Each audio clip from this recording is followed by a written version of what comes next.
Every morning, the countdown begins for the markets with meticulous research and analysis designed to help you capitalize on the trading day. Beaming live from the CNBC-TV18 Motilal Oswal studio.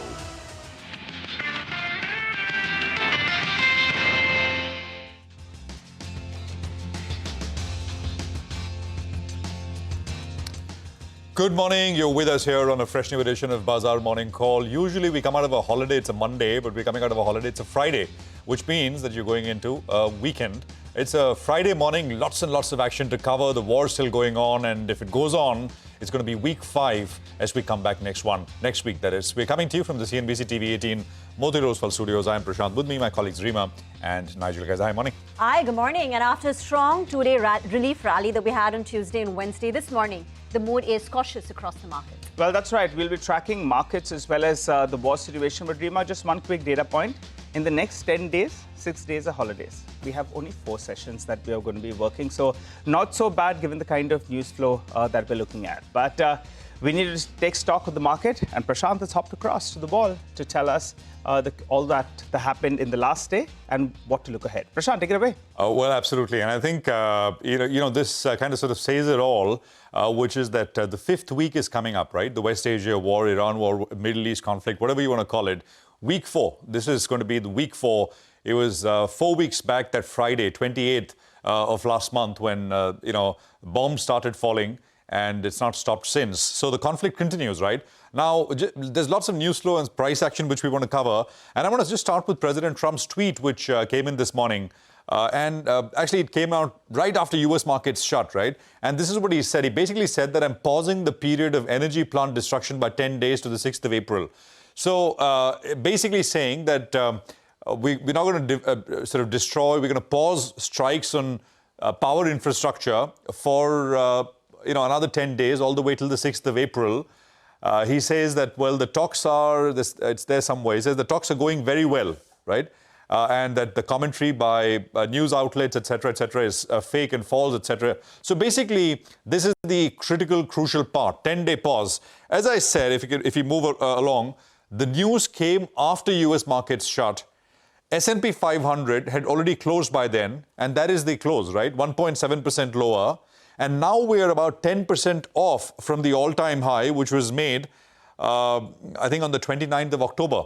So we, of course, have fallen about 13-14% from the highs, and the U.S. market is now down about 10% from the highs as well. After that Trump Truth Social post came through, U.S. futures actually went up 1%. Oil prices fell 4% immediately after. But, well, if you look at it, all those moves have been faded. U.S. futures are up, but about 0.25% the last I checked. Oil, of course, has come back up again. So these knee-jerk reactions have all been reversed. Let's move on. And the markets, of course, are kind of reluctant to give or rather sound the all clear in that sense. Now, just a 2-day change picture, because, yesterday was a holiday and U.S. markets were trading. So what's the overall picture accumulated over the 2 sessions, right? S&P is down 1.2. Last night was more severe, but the previous session was up. So 2-day change, 1.2 lower on the S&P, NASDAQ down about 1.6%. Oil prices, 2-day change, 5.5%. Gold prices down 3.5%. Gold's now trading at about, $4,500, $4,600. 45 actually. Silver is under 70, 6.8, 7% lower on silver over the last 2 sessions. And if you get 10-year yield, last night jumped 7 basis points, but was down 3 the previous session. So net change is plus 4 basis points. So this is the 10-year in the US. Now I come to the news flow, right? You have OECD, which has lowered its growth forecast, GDP growth forecast, and raised inflation forecast for 2026 across G20 countries. Actually, they've bumped the inflation forecast for India as well. Actually, India is right on top in terms of the hit to inflation. Treasury Secretary Scott Bessent is saying that a U.S. insurance program to boost shipping through the Strait of Hormuz will begin soon. How much this will help? At the end of the day, it's not money, it's physical safety which will make all the difference, and for commercial carriers to feel comfortable to travel through that strait. Now, Israel said that it has killed the Iranian Revolutionary Guard's Navy commander responsible for blocking the strait. The U.S. Central Command issued a release saying that, well, all Navy personnel in Iran should lay down their arms and surrender, etc. Trump said that, and this was interesting, right? Trump essentially claiming that, you remember when we were here day before yesterday, before the holiday, Trump claiming a present, a gift from Iran, right?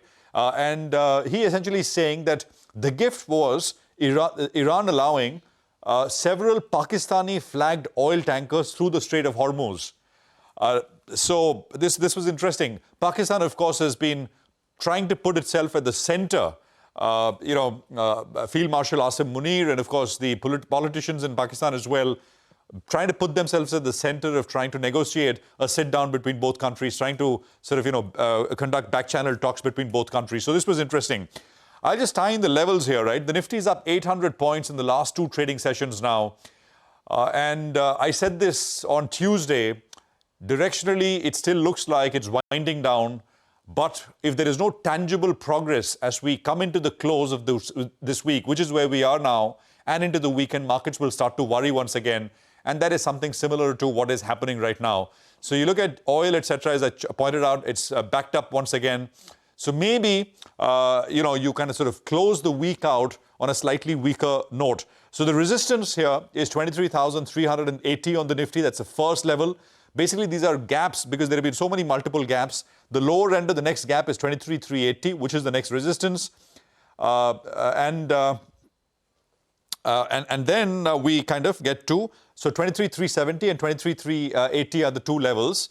The support stands at 23,065 for the Nifty. So just wanted to put these levels up before we go any further. But as I said, the GIFT Nifty is indicating a lower start, and it's down 150 odd points. So some give back from the 800 points that you've stacked up over the last two sessions, very much possible as we head into the weekend with multiple holidays next week as well. Nigel has walked across with the F&O positioning and the statistics. Nigel, take it away. Well, before that, let's just do a quick check on the Asian markets. Well, Asia is open lower now for the second day, so it's a cautious opening. The Korean markets are down 2.5%. And remember, this follows a 3% decline yesterday. So in 2 days, Kospi is down nearly 6%. That's the Taiwan for you. The Taiwanese markets also down nearly 1.7%. Hang Seng is flat, but yesterday, Hang Seng was down nearly 2%. Oil prices continue to remain elevated. And while there are some positive de-escalatory sounds, Dalal Street perhaps will want visible signs of progress, not just statements. And we'll talk more about it, but there have been some downgrades on India. Both Goldman Sachs, which has lowered the target price to 25,900, and you also have HSBC downgrading Indian equities to a neutral. But now let's talk about the F&O space. Nigel has walked over. Well, President Donald Trump has announced that he will pause attacks on Iran's energy plants for around 10 days, at Tehran's request, according to him. He said that the talks with Iran were going very well. However, Iranian officials, well, they have termed this as one-sided and unfair. That's what's made crude as well as the bond markets very nervous. And both those two data points, well, they refuse to cool off. In fact, in comparison to where we closed off on Wednesday, both of them are much higher. The response to a U.S. Treasury auction as well in the last 24 hours or so, that was weak, and that's what's caused U.S. bond yields as well to remain elevated at around 4.4% or thereabouts. So despite that 10-day pause, oil remains the primary inflation threat, and we need to take note of that. Oil at around $106 per barrel. Well, it's far away from the $120 per barrel, but it's still in, in that very, very nervous territory. Well, though our markets have rallied over the past few trading sessions, but the rupee market and the volatility index didn't pull back that much, telling you there is still disbelief in this rally that we've seen in the equity markets. So you'll want both of them to show some kinds of stability. The VIX, you'd like to head to around 20, while the rupee as well, you'll want some stability on that front. But one clear positive was that the FI net sell number in Wednesday's trading session came down drastically. In a month where they have been pressing the exit button. And this is what caused the institutional number to actually turn positive, because it was positive to the tune of around 2,500 crores or thereabouts. But we just have two sessions till the monthly expiry on Monday. Ahead of that, the FIs, what do? They covered some shorts. Close to 9,000 contracts were covered. They continue to remain net short with close to around 85% of their positions on the short side. But they also wrote more puts than calls. And that's what's caused the PCR to move up to around 1.2 or thereabouts. And on the put side, there was writing at around the 23,200 put. And that tells us that the stop loss for these writers, it'll come in the vicinity of around 22,850 to around 22,900. while the resistance for the Nifty will come in at around 23,500, which if conquered, it'll put the bulls in the position to go ahead and challenge the 20 DMA, which is around that 23,900 or thereabouts. So in the near term, that's the broad range you're looking at. The Nifty Bank, well, that's been showing signs that it wants to defend at least that 51,500 odd mark. It's popped up in the last couple of trading sessions, but it appears out here is where you're seeing some kind of support. The last few sessions have been buying on dips on an intraday basis. That's been beneficial. The bulls will fancy their chances yet again, though the cues appear a little bit jittery. So we start off close to around 150, 200 points lower. Let's see whether or not we can see some kind of recovery getting into the weekend. All right, Prashant Paroda, portfolio manager at Emerging Markets, Allspring Global Investments, now join in. Prashant, you were slightly overweight on India versus the benchmark towards the end of last year as you wrapped up 2025. Has that view on India changed in light of the conflict, the fact that crude prices are likely to hold at elevated levels for much longer than even once the war comes to an end? Yeah, you can take either an optimistic view of where this whole blockade would get resolved. Maybe it will get resolved in a 2 to 3 weeks period. And if that happens, we think the equity markets will rally and India will be the biggest beneficiary of that. Or you can take a pessimistic view and take the stance that this will not get resolved the entire summer. In that case, the only asset that will go up is energy. And even that will only go up to the extent there's not enough demand destruction, and that will come down as well. So we're still in the optimistic camp today, and we'll see if, there's a lot of back and forth between Iran and US, but we'll see if behind the scenes they'll be able to get to some sort of agreement. And again, the agreement doesn't have to be on all the issues. It just has to be on the Strait of Hormuz. So what are you buying now in India, Prashant, if you are taking an optimistic view of the situation and believe that once it resolves, India will bounce back and rebound smartly? Yeah, everything on India is on sale, right? So you can take your pick. I think, financials have taken a beating, and rightly so, because some people believe that this would be longer. So if you have a more optimistic view that this could get resolved in the next 3 to 4 weeks, you can pick your, some of the private sector banks that have gone down. You can also, some even like stocks in the communication services have been down. So actually, there's a lot of stuff to pick from, given everything's fallen so drastically over the last month or so. Yeah, no, absolutely. If I were to ask you, Prashant, morning, what is your best case personally? We've all become closet geopolitical analysts. What's your sense? Yeah, I think behind the scenes there's more going on than what we see in the headlines. In the headlines, we are seeing a lot of. It looks like they're just not coming to any sort of conclusion. But I hope behind the scenes there's something working, and we'll see in 3 to 4 weeks if this gets resolved.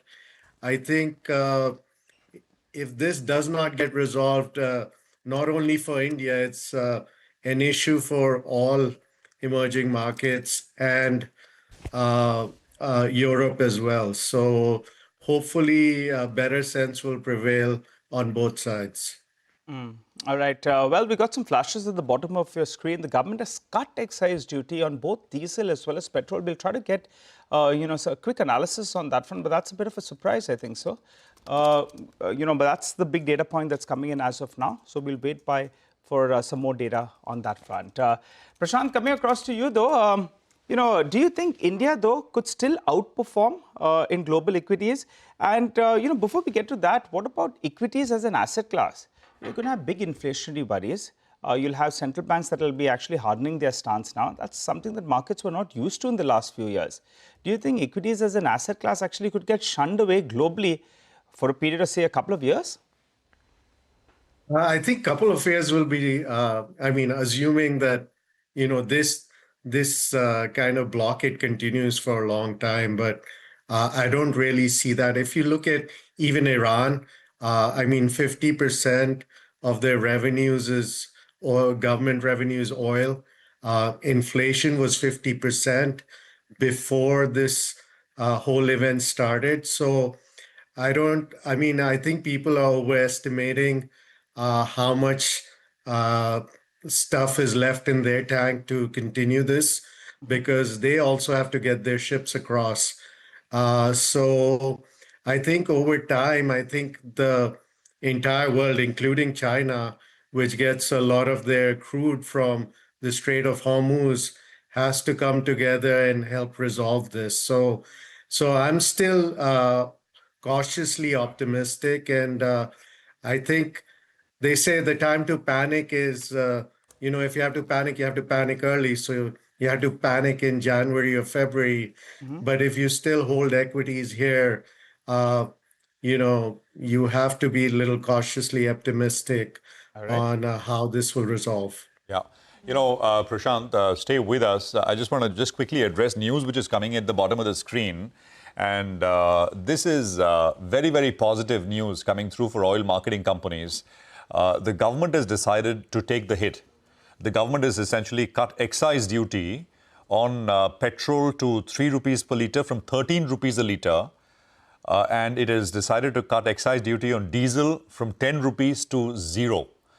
So remember, as oil prices have moved up sharply, the question always was, and day before yesterday, we in our market town hall spoke with economists Sajid and Neelkant, and this was the question: who will bear the burden? 10 years back, before fuel price deregulation, it always used to be oil marketing companies who were then compensated by the government of India and upstream oil companies like ONGC, etc. as well. But here, you've got a situation where the government is saying that I'm going to cut excise duty. So basically, I'm going to collect less, which allows, I'm assuming, oil marketing companies to not pick up the entirety of the burden as far as the jump in their fuel cost is concerned, because they are buying oil to refine at a much higher price compared to pre-February 27th. So this is very, very large news. We should quickly try and get people like MK Surana. We should get some oil analysts on the phone line, and of course we should try the current CEO, chairman of oil companies as well, because this certainly does improve the prospects for oil marketing companies in a significant way. Prashant, I don't know if you have any thoughts. If you do, please come in. This is the government responding in a clear way. It's a signal as well, more than anything else.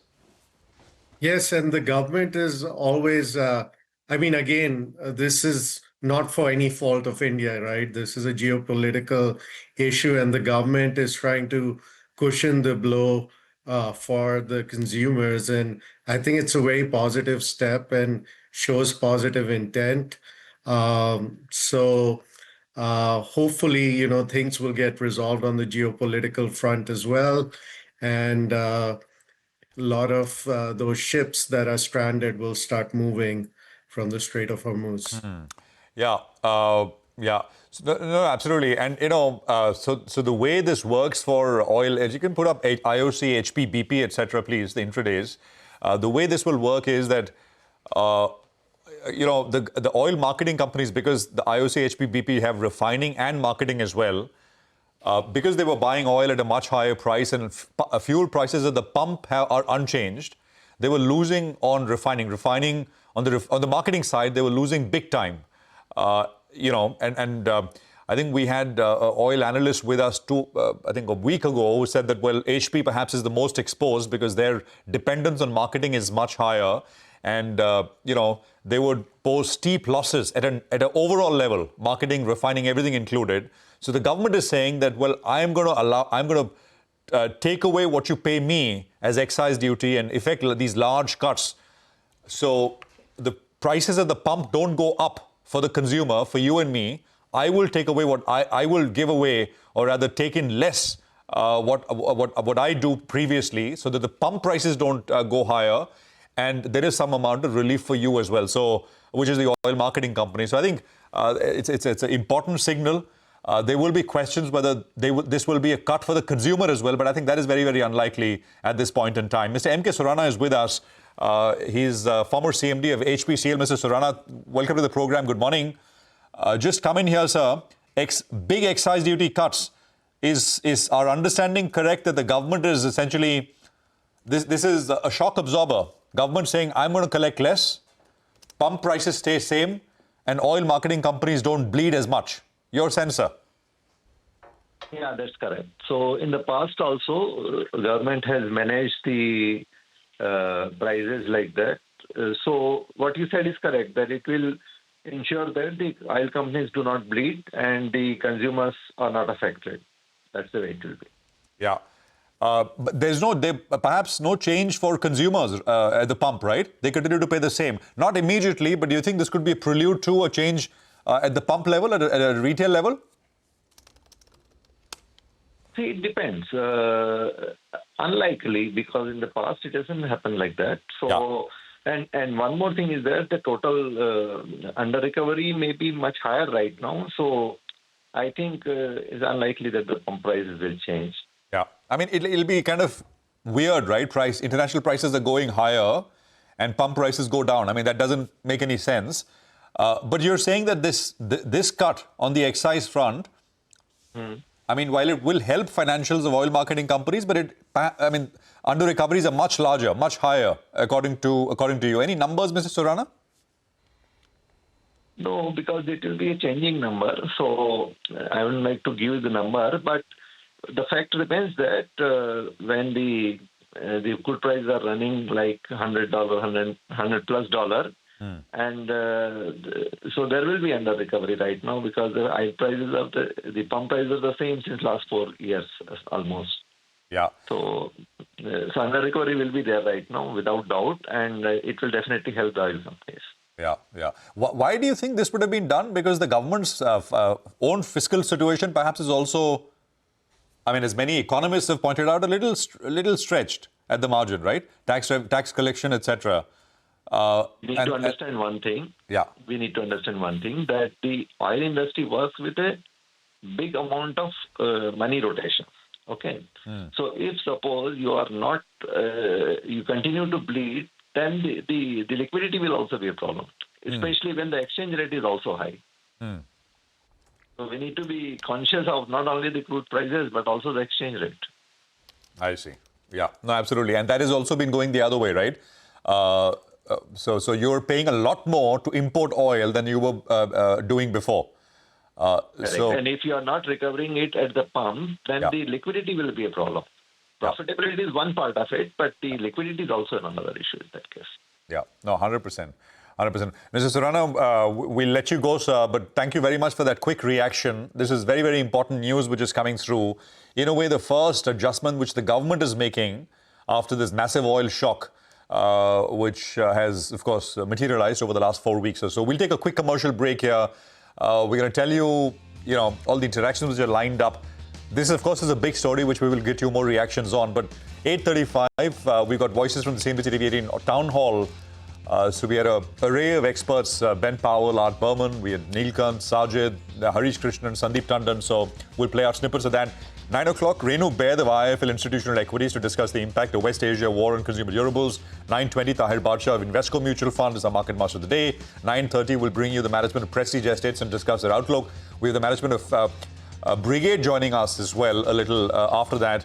Real estate very much in focus on the economy and, of course, this oil business as well. Pranjal Bhandari will be weighing in on what this means. So that's coming up a little later. Lata in conversation with the MD and CEO of IDFC First Bank on the Haryana fraud and the outlook for the next financial year. That's at 10:15. Time for a quick break. Our list of top stocks to watch with our research team coming up on the other side.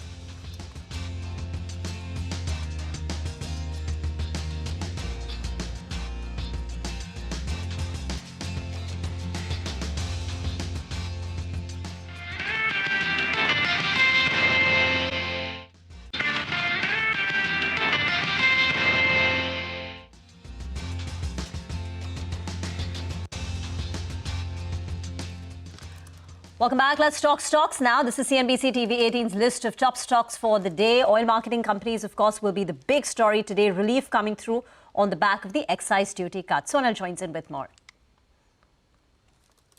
Well, that's big news and totally unexpected, where the petrol excise duty has been cut from 13 rupees a litre to 3 rupees a litre.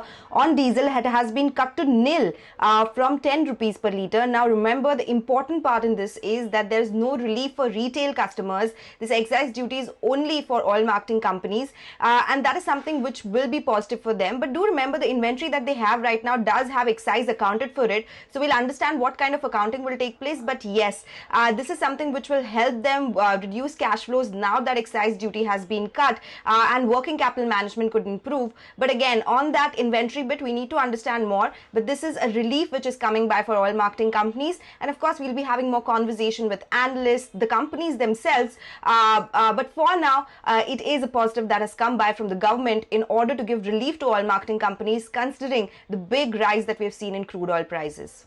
Thank you very much for that. Let me take off from there and talk about IT stocks now, because Infosys has made two strategic acquisitions which strengthen their presence in healthcare and insurance. The first one is called Optimum Achieve Holdings, where Infosys will be spending about $465 million. This is the healthcare offering, and healthcare is broadly 7% of Infosys' revenue. The second one is called Stratus Global LLC, for which Infosys will be paying about $95 million. Both the acquisitions are likely to close in Q1 of FY27, which means analysts are assuming 9-month revenue contribution. And if you just go by what these companies did last year, it should approximately add about 1.2% to Infosys revenues. That's the inorganic composition. But Infosys had also done an earlier acquisition, Versand, which is yet to close. So that will also incrementally contribute to the inorganic moves in FY27. So Infosys is on one hand. The other one is L&T Technology Services, LTTS. Now, they've announced the sale of Smart World Communication, SWC business, for 452 crores. Now, this was acquired only 3 years ago. That's in April of 2023. And at that time, the company had paid 800 crore rupees to acquire it, which means in 3 years, LTTS is selling the same business for 43% lower value. Now, this acquired company, the company SWC, which they're selling now, contributed about 9.6% to their revenues last year. It seems to be a part of the company's next 5-year goal, where they are focusing more on engineering infrastructure. The company has spoken about this Lakshya 5-year goal from FY27 to FY31. And as a part of it, they're divesting some of these non-core businesses, low-margin businesses, and focusing more on some pillars, which includes engineering infrastructure. But LTTS selling a business they acquired 3 years back at 43% lower value. Got that, Rima. Thanks for that. Well, let's hop across to Sudarshan. He's here to tell us about Tata Motors, the PV segment. Sir? So another issue, another production cut as far as JLR is concerned. This we are getting through Reuters. We have written to the company. We are waiting for the reply of JLR. But as far as the reports are suggesting, it says that there is a concern from a supplier side. That's the reason JLR has decided to cut the production for next 2 weeks. And that includes that already they were supposed to cut because of the Easter weekend, and this two weeks include those 5 days as well. And remember, in 2025 also there was a cyber attack, and because of that, for several weeks there was a production cut at the UK plant and the other plants too. And this UK plant produces 2 of the major Land Rover cars, and those are Range Rover and Range Rover Sport, and those volume-wise also are the major contributors as far as JLR is concerned. So we'll have to see, because after the cyber attack, production had normalized. And now, after this supplier's side issue, how much time does JLR take to bring the production at normalized level? But for now, Tata Motors PV, I'm going with red. Thank you very much for that. More news in banks today. Ritu joins in with the latest.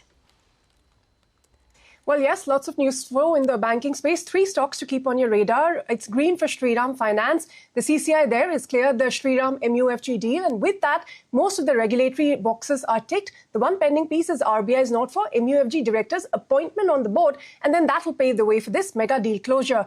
The other one also in the green, RBL Bank, that has an update with the UAE Central Bank approving Emirates NBD's acquisition of a majority stake in the bank. And also it covers the proposed merger of Emirates its India operations into the bank as well. So that's a step forward. But of course, the RBI note there is still pending. And finally, mixed cues from Fino Payment Bank. After nearly a month in jail, its MD and CEO Rishi Gupta has been granted bail as of yesterday by a special judge for economic offences, which is positive. But the bank, of course, has said that it has withdrawn Rishi Gupta's reappointment as MD and CEO for now, and they'll only bring it back to the shareholders for approval after the RBI gives its view on his fit and proper status. So the business runs, but the question mark now sits at the top.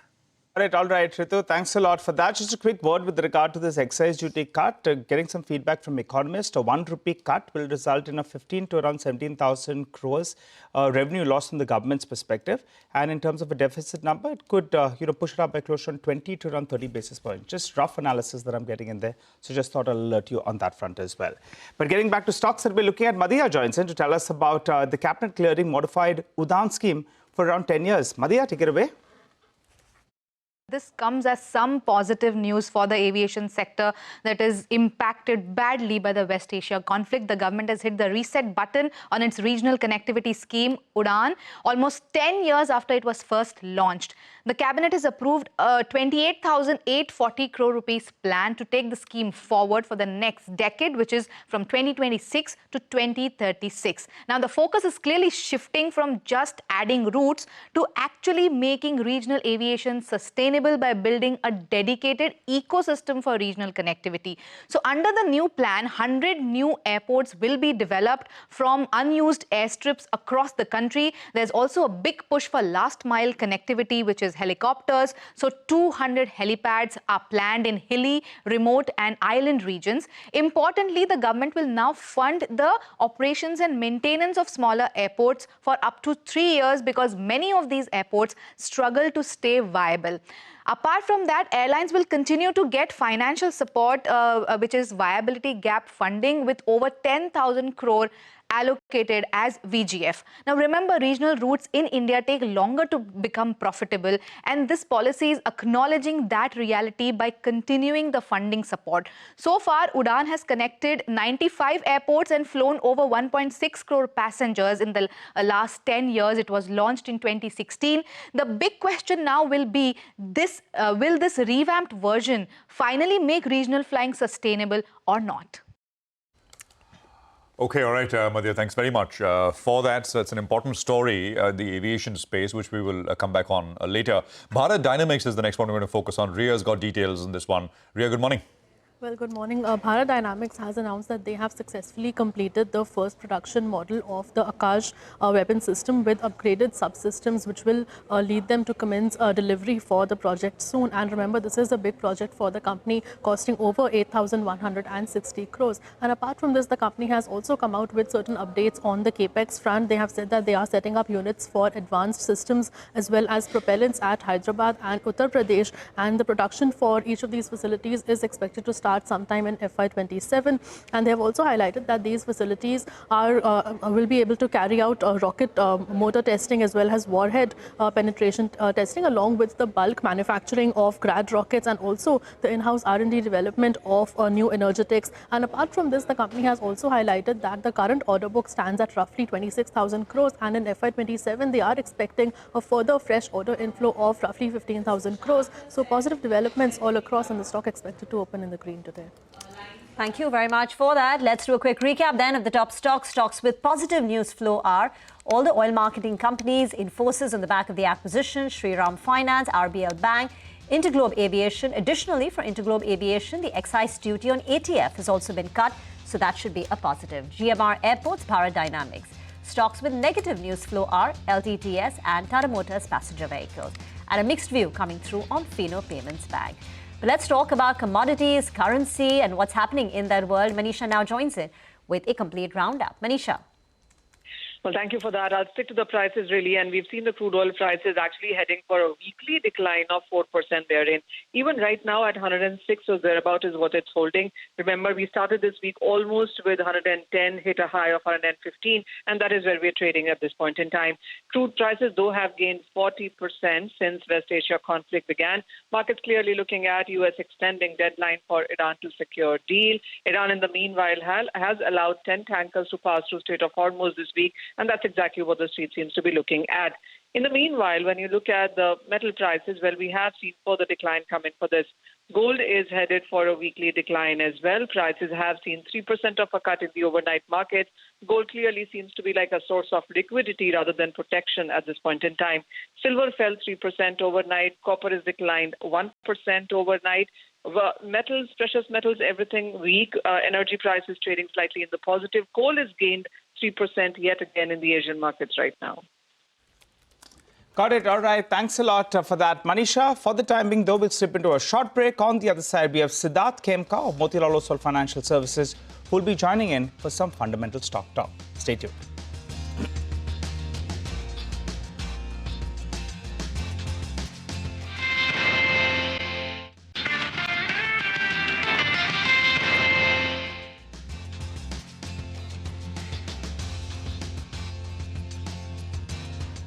Welcome back. Well, Sid Khemka of Motilal Oswal Financial Services is joining us on the show. Hi, Sid. Good morning. Good to see you in. It could be a good start to trade for OMCs. You know, they were getting rogered because the way crude oil prices spiked up one way and the marketing margins would be getting hit. Now you have the government that's taking the hit themselves, so it could be some kind of relief.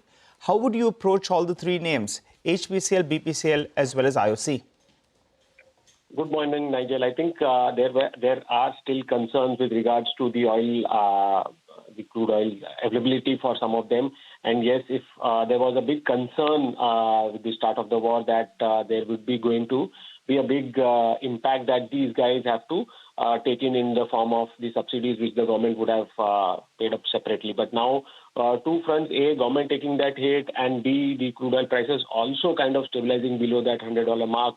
With the escalation kind of taking a status quo for now, with the U.S. administration postponing the hit on the energy infrastructure. I think that's kind of giving some calmness to the energy markets. And I think you would say that from a medium to long-term perspective, one can definitely look at some of the oil marketing companies. In the interim, any sharp spike or changes in the supply chain that could induce volatility. Having said that, valuations have come down. Dividend yields are pretty good so far, bearing the impact of the subsidy that they are going to take in their books, which could impact the cash flows in the interim.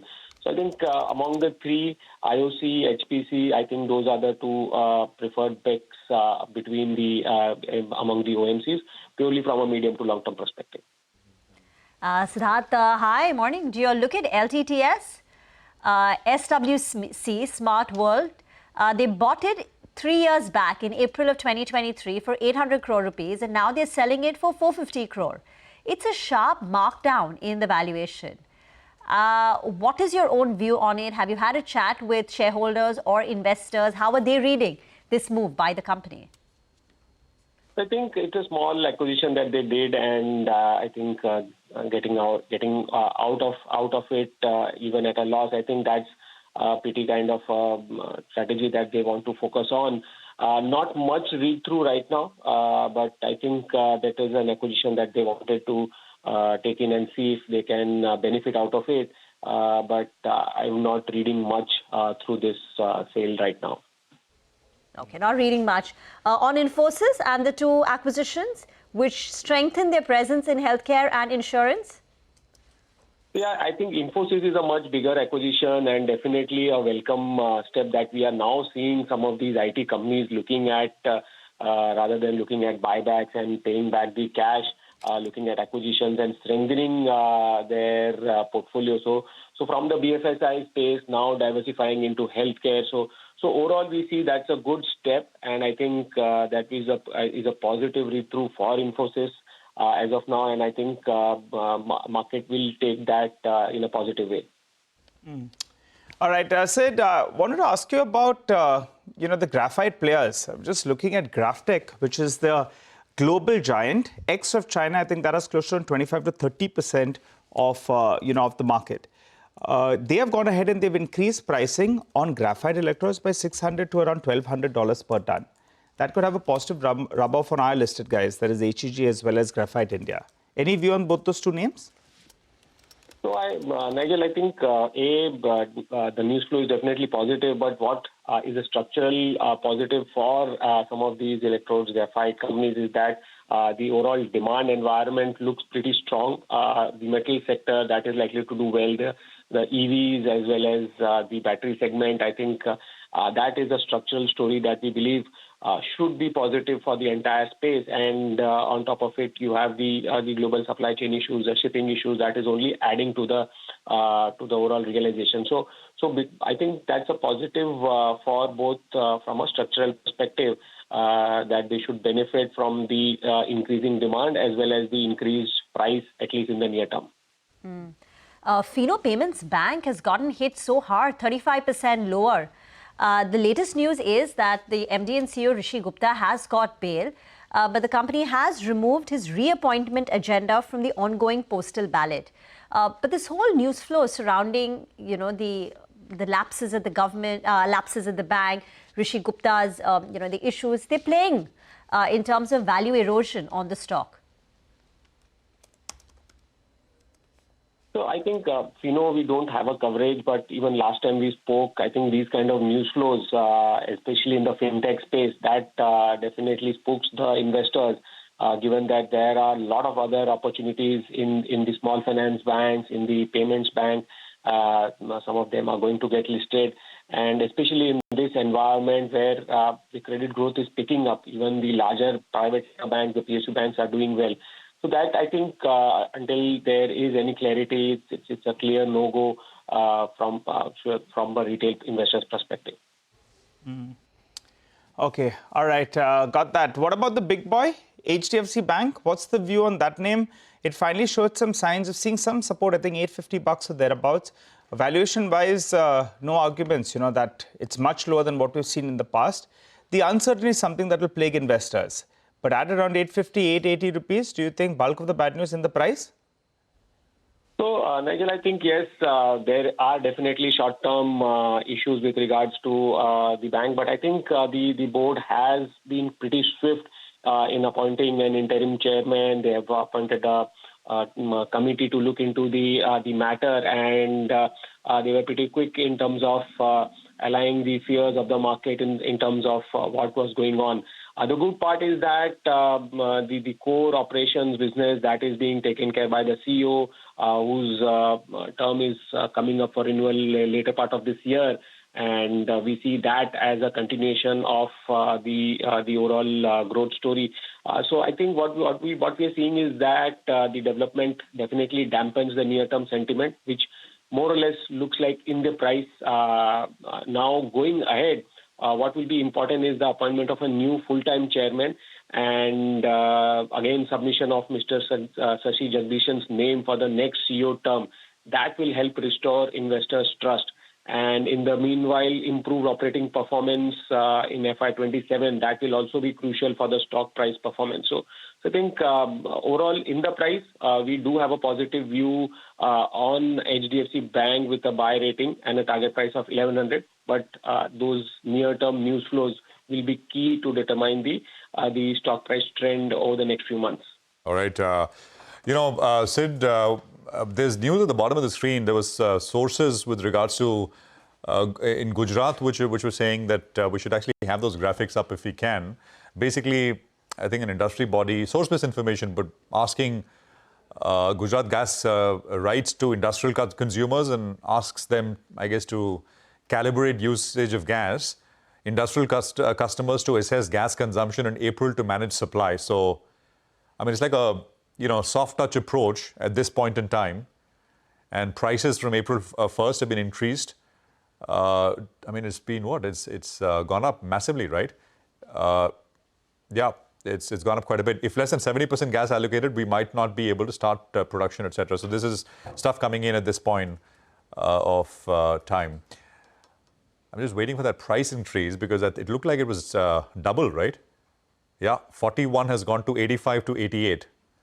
So that is a doubling of prices, and we should stick with that. That's the important one as far as Gujarat Gas is concerned. All source-based information at this point in time. We'll take a break here. We are back, and we'll get you voices from the CNBC-TV18 Town Hall Hormuz will join in after that to decode the big cues. There were a couple of downgrades from Goldman, etc. Stay tuned.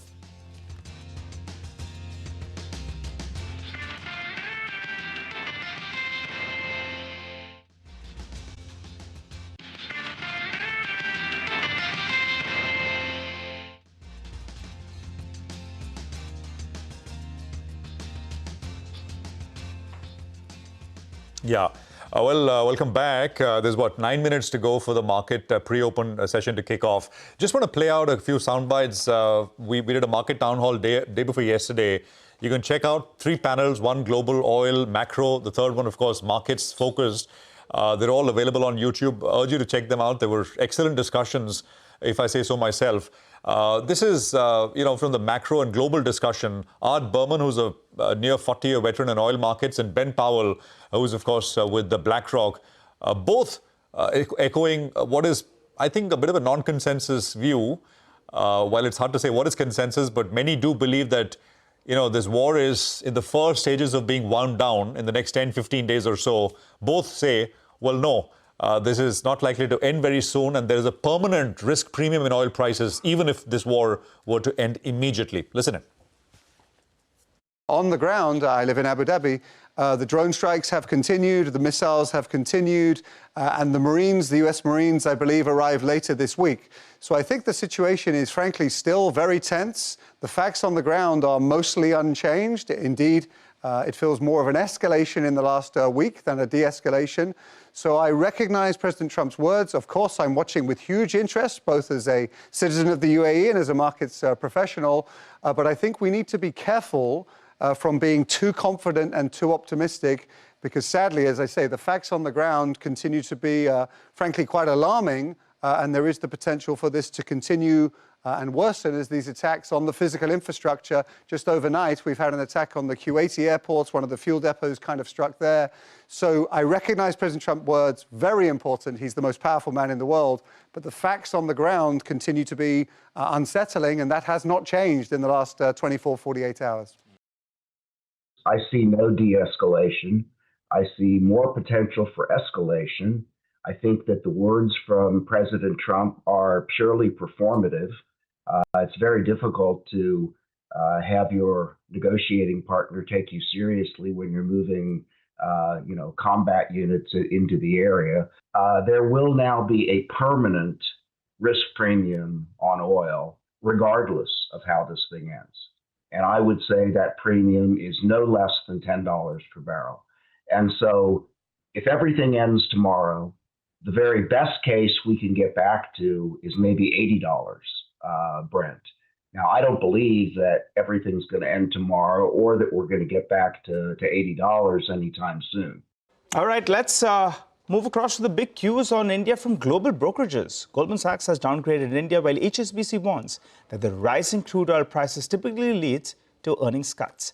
Hormuz has stepped up to run us through, what those two brokerages have to say. Hormuz, take it away. One of the many others that have downgraded the Indian markets in the recent past, Goldman Sachs has joined that list this morning, and they have downgraded India's rating to market weight from its earlier weight of overweight. And as a result of this downgrade, they have also cut their price target on the Nifty. The 12-month forward price target, which earlier stood at in excess of 29,500, is now cut to 25,300. That's a 14% cut from the earlier price target. Not only has the price target been cut, but the earnings estimates for calendar year 2026 and 2027 have also been cut. The 2026 estimate has been cut to 8%. That has been half from the 16% earlier. The 2027 estimate has been cut down to 13 from 14% earlier. What they also say is that they're seeing risks tilted to the downside over the next 3 to 6 months, as the market may not be fully pricing in the extent of the earnings cuts that are likely to happen. What they have also done is that they have lowered the GDP growth forecast to 5.9%, raised the CPI estimates by 70 bips, widened the current account deficit to around 2% of GDP, and included a rate hike, not one, but two, then there are 25 basis points each, including a 50 basis points rate hike for 2026. What are the risks to the upside?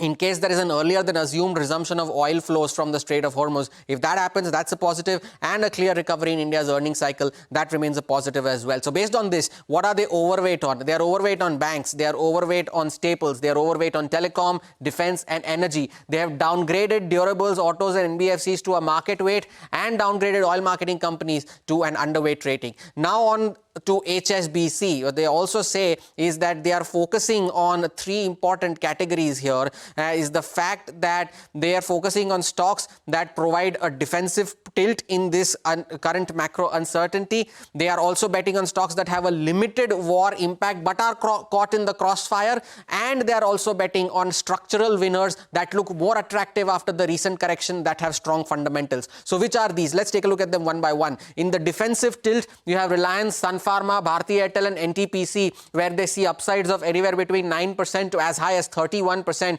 including a 26% upside for Reliance Industries. The second list is those stocks caught in the crossfire but do not see a big structural impact. Here they have Adani Ports, Hindalco and SAIL, where they expect these stocks to rise anywhere between 30 to 40% from current levels. And lastly, the stocks that look attractive after the recent correction with strong fundamentals, ICICI Bank, Apollo Hospitals and SBI Life, where they see anywhere between 15 to 30% as the potential upside. So Goldman Sachs coming in with a downgrade on India, price targets cuts, earnings cuts, but HSBC is betting on these 10 names for the future. Okay, all right.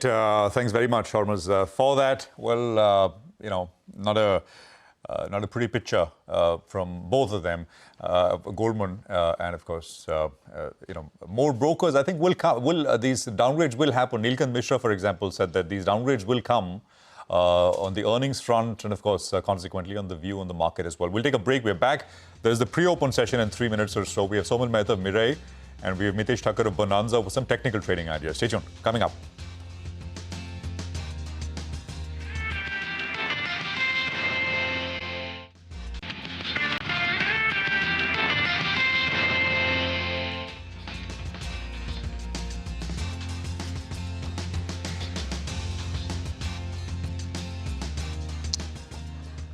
Welcome back. In a few minutes from now, we'll be getting in the pre-open rates and we'll also take stock of the markets. But for the timing, let's welcome our technical experts. We have Somal Mehta as well as Mitesh Thakkar who join us on the show. Good morning, gentlemen. Thanks a lot for joining in. Well, the gift Nifty is suggesting a little deeper gash actually. Now I think it's down more than 200 points. That's the pullback we like to start off with. Mitesh, last few trading sessions, it's been good to buy the dip. Today, what would you advise? Stay away? Morning, guys. So, I think last week we talked about getting past 23,100, which could give a reversal. We did get a bounce back to about 23,500. And I'm not sure, it's done yet. But also the fact that today will be lower opening. So, the immediate pivot, which I would want to observe, would be close to about 23,060 to about 23,100. In case, this zone manages to hold, I think then it will be a short-term buying opportunity. But in case we start breaking below 23,060, 50 zones, then I think we might see the supply pressure come back into the markets again. So the idea is that it's still an oversold chart, but there's no sign of a confirmation of a reversal as yet. So therefore, I think, trade with levels, be slightly nimble in executing your trades and follow the stop loss strictly. Yes, we're going to be starting off sub 23,000.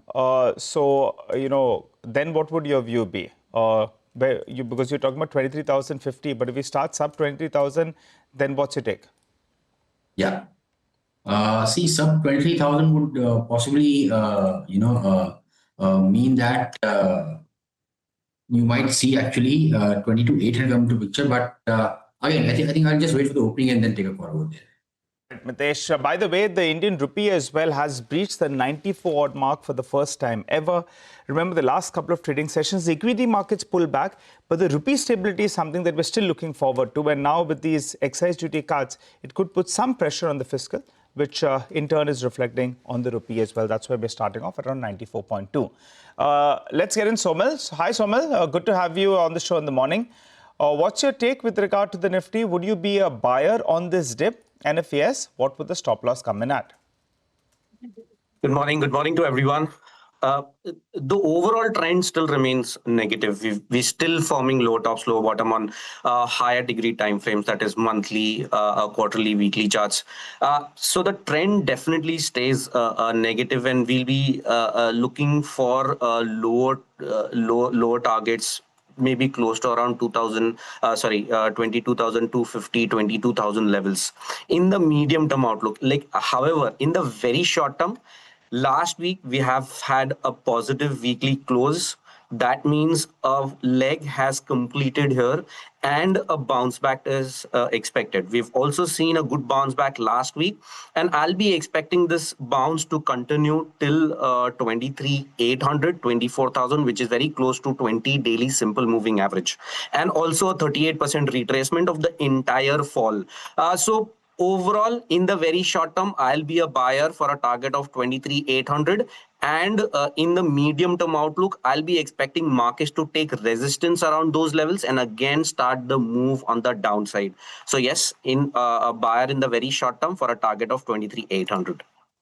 Okay, but then medium-term outlook is a bit worrying. 22,000 is the level that you see on in Sawmill. Morning, hi, Rima here. What about stocks? So I'm focusing on strong sectors. One of the sectors would be IT, where it has been consolidating, making a small base. I'll be expecting a sharp bounce here. And I'm only talking about a bounce. I'm not talking about a reversal in the medium term or long term. So a bounce expected in IT, where I'll be buyer in Infosys. Infosys has started forming high tops, high bottom, trading above short-term averages. So my stop loss would be 12.15 and target would be 13.55. And the second stock which I've chosen is from the pharma pack, which is defensive. They have been consolidating or being around trading around a 200 daily exponential moving average. So I'll be buyer in Biocon, which is forming, a small consolidation and has broken on the upside. So my stop loss would be 365 and target would be 405. Mitesh, what about the stocks that you're looking to trade? I have 3 sales to a buy. On the buying side is DMart. I think that stock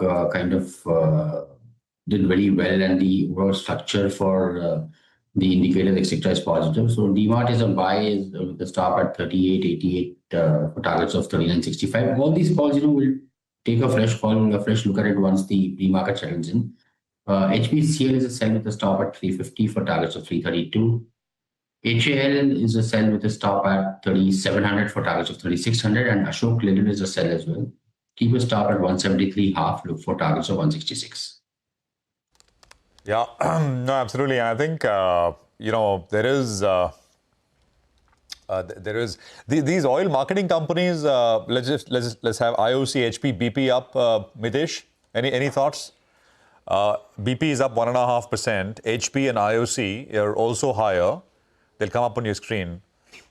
So while the news is positive, it's a relief. It's a liquidity help. So see it in that context instead of, at a time like this, which is a mini, very, very stressful situation. This is not the government this is not the government asking oil marketing companies, well, you continue to make money. So this is not that. So don't read it like that.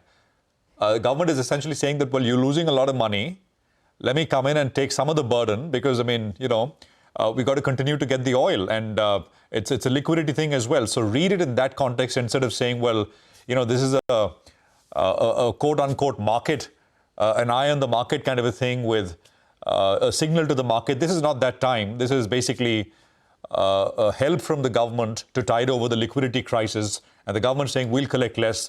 Consumers will pay the same. Consumers, of course, if you look at that pyramid, that, on the gas side, when the government came out, well, consumers right on the top in terms of the set of consumers who have to be supported and protected. So households were top of the list, and right at the bottom, of course, were industrial consumers, etc. So this is that. This is not, a signal to oil marketing companies to make money. Prabal Sen is with us, energy analyst at ICICI Securities. Prabal, good morning. Good to have you with us here. How would you read this? Morning.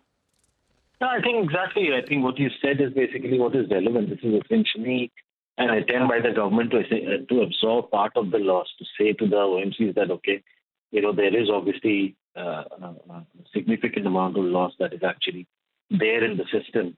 And the government is doing what it can to, alleviate the pain to a certain extent. The losses have certainly not disappeared for petrol and diesel even after this move, particularly at the current prices, with spreads being what they are and, crude prices effectively for India being what they are. But it does help, alleviate the pressure to a certain extent. We would hope that it's followed by some price increases allowed to be passed through as the situation normalizes. But as of now, it's a little bit of a relief. Yes.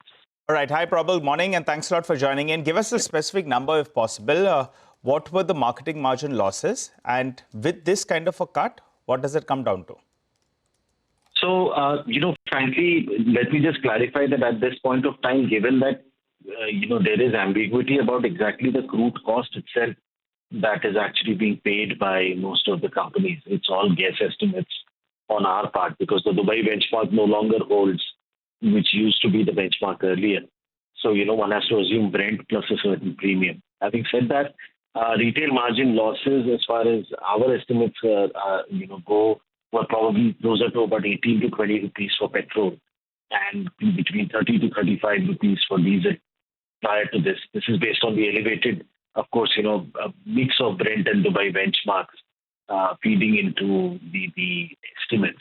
So obviously, everybody will have their own numbers. So at these levels, a 10 rupee cut is a significant reduction in those losses. So the blended losses will obviously come down to below 15 rupees or maybe even below 10 rupees, depending on the prices as they behave after this cut. So that tends to sort of then reduce the losses on an overall basis because GRMs, as crude normalizes, should also rise a little bit. So on an integrated level, I think these companies will probably start to see a little bit of relief, assuming prices don't spike too much from there. Prabal, in the event the conflict comes to an end and crude prices retreat, they go down to, say, $80 per barrel. Do you think then the government will immediately look to reverse or roll back these excise duty cuts? Because if So, sorry, please complete your question. No, just trying to understand that in an optimistic scenario then, crude prices have come down, but these excise duty cuts still stay, they hold. Then oil marketing companies are at an advantage, not just a neutral ground. I would, I really don't know whether the government is looking at it like that. I think what Prashant was saying is probably very relevant. This is a move done to alleviate the losses in the system. It is not a move intended to let OMCs make, or anybody else for that matter, make any exceptional profit. So I think given how volatile the situation is, even if the conflict were to sort of get alleviated, let's say over the next week or so, and crude prices retreat, the government, I think, will be prudent enough and proactive enough to ensure that margins maybe are allowed to get back to normalized levels rather than any exceptional. There's a whole lot of losses that need to be made up. The previous break-even was somewhere around $71 to $74. Just to put it in context, a 10 rupee price hike takes care of a $20 increment in product prices effectively. Every dollar increase is about 53 to 55 paisa per liter of change to keep margins at the same level. So we have a long way to go yet. I think it's premature to sort of say that they will be allowed to retain these profits even when crude softens. I don't have a, opinion on that. Yeah. No, absolutely. So yeah, that's where we find ourselves at right now. Prabal, just feedback since we have you on the line, right? Is there the critical part, of course, is continuation of energy supplies, both oil and, of course, gas. Oil's not been a problem. Gas, LPG specifically, but maybe also gas. Any reports, anything at all which you hear, which you're picking up from your circle, analysts, investors, companies that you track of shortages of any kind? No, I think in LPG very clearly, of course, the delivery timelines have increased. There are reports here and there that we read that, certain cities are facing issues with respect to there's a little bit of panic buying and, people sort of are actually purchasing more than they normally do because they're, sort of uncertain about availability of fuels in the near future. But as of now, at least anecdotally, I've not heard any stories in terms of fuel pumps running dry or sort of any shortages per se. At least and even in natural gas, we have not really seen too any disruptions, at least on the domestic front. Commercial, of course, there have been cuts, and that has been announced by the government itself. So there have been cutbacks. That is something that every commercial establishment is having to deal with, and the same goes for commercial LPG. But on the domestic front, I have not really at least heard anything as of now. Yeah, absolutely. Prabal, that Gujarat gas news, you must have seen it, right? Steep hike. Why would that be? I'm sorry, I have not seen the news. What is it? You can kindly tell me. Okay, they've basically, for industrial consumers, they've increased the price to some 82 rupees from about 40 rupees earlier. So basically, they've it looks like it's a doubling of the gas that they're selling to industrial consumers. Prabal, this is source-based information, of course. They're up on your screen. The graphics are up on your screen. Gujarat Gas is asking industrial consumers to assess gas consumption. Prices from 1st of April increased to 85 to 88 rupees plus VAT from 41 rupees plus VAT before the crisis. So yeah, it's a doubling. So I think, what would have probably happened is that the gas that Gujarat Gas is able to procure for its industrial customers, given that there's very little domestic gas available at this point of time. If you look at the way LNG prices have behaved, LNG prices have actually nearly doubled from levels of $11, $12 to as much as, $25 at this point of time. So I have not had the chance to look at the news or talk to the company. Yeah. So, I would refrain from commenting at this time. Maybe, I can update you later. We'll invite you back, Prabal. But a very useful conversation. Thank you very much for joining us. And thank you for those updates and those insights. I think we are a couple of seconds away from the market open. And we have the first race which will start to come up. It is a lower start. And how low is the question? But 0.6%, 0.8, that's about 23,100. Nifty Bank is starting about 1% lower. Small cap index is up on your screen. That is starting about 0.9 lower. Mid cap index should be something similar. The advanced decline is 500, 550 stocks are higher and about 1,200 stocks are lower right now. So it's about 2:1 in favor of declines at this stage. So 23,100, 200 points down, 0.9, 0.95% in the red as we begin the day. The Nifty heat map will come up on your screen. I can spot a few IT companies in the green, and Rima will have more on these as we go along. But it's overwhelmingly down, as is to be expected. Tata Motors passenger vehicle, Eternal, Shriram Finance, Indigo are some of the stocks which are lower. And TCS, Infi, Coal, ONGC, etc. are higher right now. So 230 lower, that's about 1% clean down right at the word go within the first 1 minute. Rima. Well, on the way up, let me start with the gainers because there are a few of them. It's IT. So the Nifty IT index is the only one managing to get away without any cuts at open. So flat opening, now up 0.3% on the Nifty IT index, led by names like a TCS, Infosys, HCL Tech. Infosys has made 2 strategic acquisitions in the last 2 days, and that's keeping the stock excited. But even Tech Mahindra is on the gainers list. Other than IT, even the PSUs are up and about. So NHPC, ONGC, Coal India have opened up with mild green. But on the way down, you can see a broad-based cut on PSU banks, realty, auto, metals. These indices have opened with cuts of 1.5% to 2%. Tata Motors, CV and Tata Motors passenger vehicles under pressure. Shriram Finance, despite getting that RBI approval for the MUFG deal, stock is under pressure with the broader financial NBFC banking complex. So Shriram Finance, HDFC Bank, SBI, across the board, you can see weakness in names. Interglobe Aviation is also under pressure. Interglobe Aviation is lower by 2% at start. Eternal is weak. It rebounded in the early part of this week, but today under pressure. Similarly for Eternal, from Monday to Wednesday, L&T stock price was up nearly 6%, and today it's giving back some of those gains. Auto names on the back foot. Reliance Industries has lost more than 1%. HUL, Titan, a couple of these consumption names too are under pressure. But overall, at least in the opening, the Nifty and the Sensex are down nearly 1%.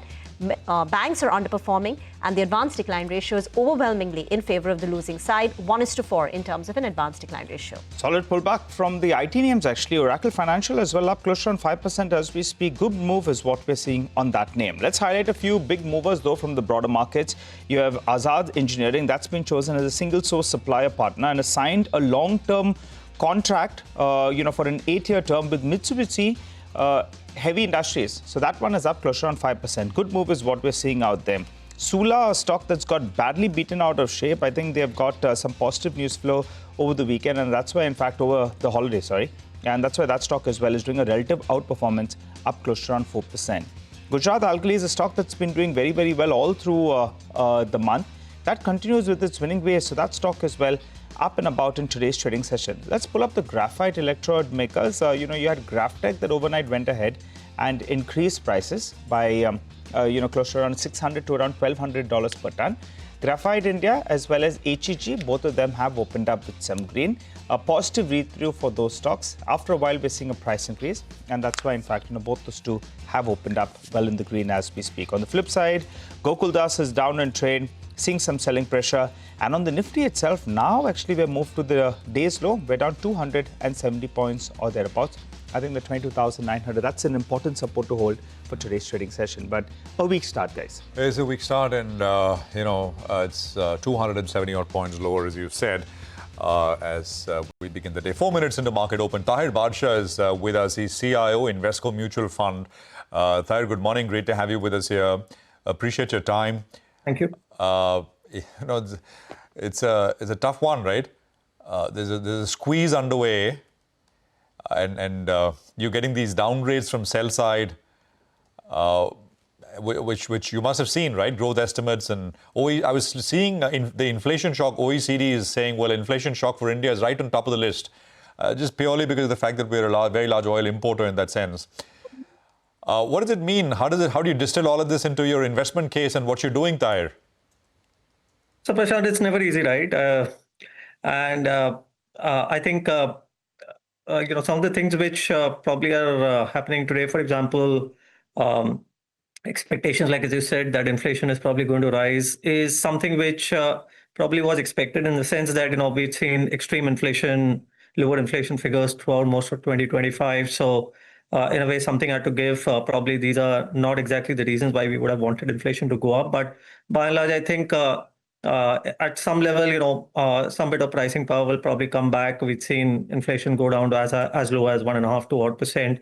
I think that's something which, as we know, has been coming in our way in terms of top line growth. So I think, yes, it'll hurt. It'll definitely, hurt, especially if this whole situation continues for a long period of time. We don't have a choice but to start looking at businesses which have adequate pricing power in order to be able to pass on some of these cost increases. That is something which we'll have to probably, approach at least in the near to medium term. And then over the longer term, I think we'll have to probably contend with what exactly happens to the geopolitical landscape, because tides are turning significantly, and there are different forces which are at work right now. So I think those will have their longer term implications. But I think this is how we'll probably have to think about the markets as things stand today. Tahir, one argument that everyone makes to perhaps say that India is looking attractive is now that valuations have corrected quite a bit. We are at 17, 18 times, which is at the lower end of the 5-year average. But the risk is that what if the earnings also correct? The earnings expectation was also of double-digit, low teens kind of an earnings growth. If this persists, there is a risk to earnings. What if earnings get reset lower then to high single digits? Then in that case, are valuations still attractive? And are you all recommending to buy the dip now, or do you think this is going to get worse?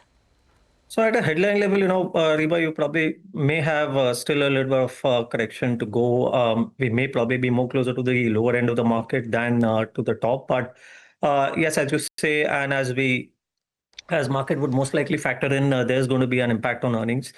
We started off the year believing that FY27 will probably be approximately somewhere in the vicinity of a 13 to 15% earnings growth over FY26. Part of it is definitely probably going to get affected. So we are talking about maybe 6-7% If you look at the valuations that you indicated, it probably bakes in a relatively higher level of growth. So I think if you were to probably adjust for that, we are not at about 18, perhaps closer to 19, which is more like an average, the longer term average. Do we stop at this average, or do we probably dip a little lower? I think we probably, in the current circumstances and given the volatility, it's quite likely that we dip a little lower. Not too much from here. The comfort I think we take is basically if you were to probably look from the point of view of differential of bond yields versus earnings yield. And I think that is probably we are closer to about 100 odd basis points differential. Even as 10-year continues to rise, we are closer to 7%. But nonetheless, I think if we were to probably bottom at somewhere around 80 odd basis points, that is where that is what happened during COVID, let's say, for example. I think we are maybe about 7-8 odd percent away on Nifty terms and probably 10 odd percent away from a broader market terms with regard to the downside. But I think then, of course, we can't really wait for that. We have to put money to work wherever we think it makes sense. And particularly keeping that framework in mind, like as I said, that try to beat the market probably by being in businesses which have a certain amount of pricing power in order to especially contain inflation or contend with inflation at this stage. So just to summarize the point about earnings, we started the year with 13-15% earnings growth expectation. The reality will be, say, 6-7%. And if we go by that, then India is trading at 19 times forward valuation multiple average, not at the lower end. And you believe, just going by the bond differential, etc., the downside from here should be 7-8% tops for large caps and 10-odd% for mid caps at a headline level. That's equivalent to probably saying that the earnings expectation goes down to zero in a way. If we were to probably look at it from that standpoint, that's another way of cutting it. So if there's a downside of 8%, you're saying earnings expectation assumes to be zero? Yes. I mean, that is what it will lead to. I mean, if we were to probably go down 7 or 8 odd percent, then it essentially implies that we are starting with a zero growth assumption for the coming 12 months or thereabouts. Got it. Hi, Tahir. Good to see you, Ben. Tahir, getting into the month of March, the biggest underperforming sector was tech. It had got bombed out of shape. It got slammed in the month of February. But in this month, actually, it's been a relative outperformer. If we can pull up a last 1 month chart, you'll see that the tech index actually is flattish with a mild negative bias, while the Nifty has pulled back 10%. What is your view on the tech index? Some of those stocks, that come down to fairly, trading on a PE that was in line with historical averages. And some of them believe that maybe, in fact, they will, they've already factored in any kind of negative news with regard to AI. Are you in that camp? Or do you believe these companies are not going to grow much any which ways? Why should they be even getting these multiples? So your observation is right, Nigel, and we kind of started getting a little additionally constructive, incrementally constructive on tech, even during that AI, meltdown, which was probably happening a month and a half ago.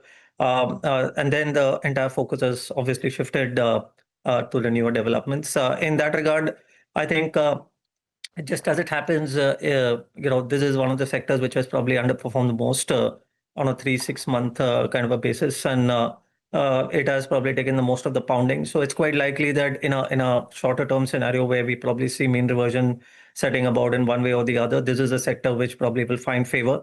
It has a somewhat lesser direct influence as far as the ongoing conflict is concerned.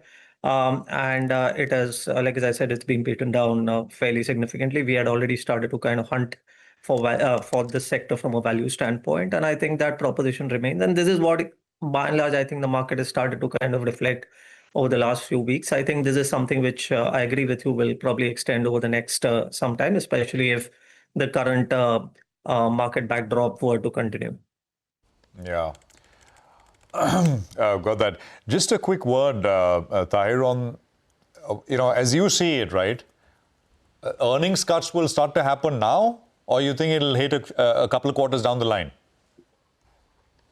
Well, I think it'll probably not show up as much in the March quarter for sure. I mean, we will have, a very short period of time in which most corporates, I think, should be able to probably manage. I think the June quarter, obviously, and especially if things don't resolve in any manner, or maybe at least even if they don't resolve, but at least energy prices, if they remain elevated, then I think June quarter will be the first quarter where we'll probably start to see some bit of the impact, and that too may not be as significant, especially if, let's say, for example, pump prices essentially remain the same for us in India, and we are only hit by gas, then I think the impact will be relatively less so even in the June quarter. I think a full-blown impact probably will be more towards the, let's say, the second part of calendar year 26. Second, yeah. And just this inflation bit, right, Tahir? Do you reckon that, I mean, actually, this is generalized cost push inflation, right? So across the board, we will start to see price increases for most consumer items? Well, I think, we were in a somewhat mixed mode before the conflict. We were coming out of a little bit of a slowdown, but at the same time, we had some things to cheer, especially the fact that we'd seen some interest rate cuts and tax cuts, etc., which were probably supposed to buoy overall demand. So I'm hoping that this supply side issue on inflation and costs does not transform into a demand side challenge as things progress. So if this can get nipped in the bud and we see a resolution to the conflict and energy prices coming off, then it is more only a supply side kind of push which we have to contend with. If it prolongs, then that is when things become a little more complicated, because then some of the levers that we probably thought of last year might probably wane, and it might start affecting overall demand conditions as well. Oil marketing companies, Tahir, what is your view? The government today has announced an excise duty cut on petrol and diesel, so in a way acting as a shock absorber in light of the rising crude prices. So your view on oil marketing companies, and now that government finances are going to get hit, are there any implications of that, say for sectors like defense, etc., where large spending is expected? Yeah, so basically, as far as oil refiners are concerned, I think obviously these are the times when you buy them. But unfortunately, they're not as cheap as what they were probably in the past cycles when such episodes have happened in the past. But perhaps some part of it can also be explained due to the fact that their balance sheets have clearly improved compared to what they were in prior episodes. So I think, this then by and large becomes a good starting point. But we will have to contend with volatility, or at least, not so good numbers to come through in the next 1 or 2 quarters. And what has been done by the government is essentially what would have been expected in any case, because it just then allows pump prices to still remain within control and probably allows for some buffer, as you said, in terms of inflation. So I think net these are ranges in which you start to gradually look at them favorably.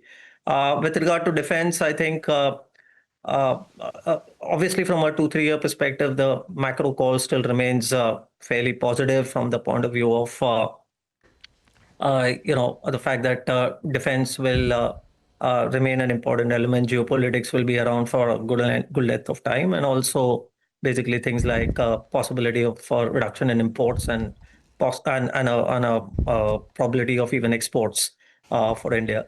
But I think what probably in the very short run I'm kind of intrigued by is the way in which these wars are being fought, and the nature of the dynamics on defense and defense spending, and the kind of technologies which are being used. One needs to assess in terms of how this landscape is likely to evolve. We have countries which are using very low-tech defense, but at the same time bringing in as much of damage compared to the very large defense budgets which are being put aside by many of the other economies and other countries. So it's a new reality, and we probably need to understand that a little better. But barring which, I think on a more medium-term perspective, this is a time to probably we are fairly positive as far as defense is concerned. It reflects very adequately in our portfolios as well.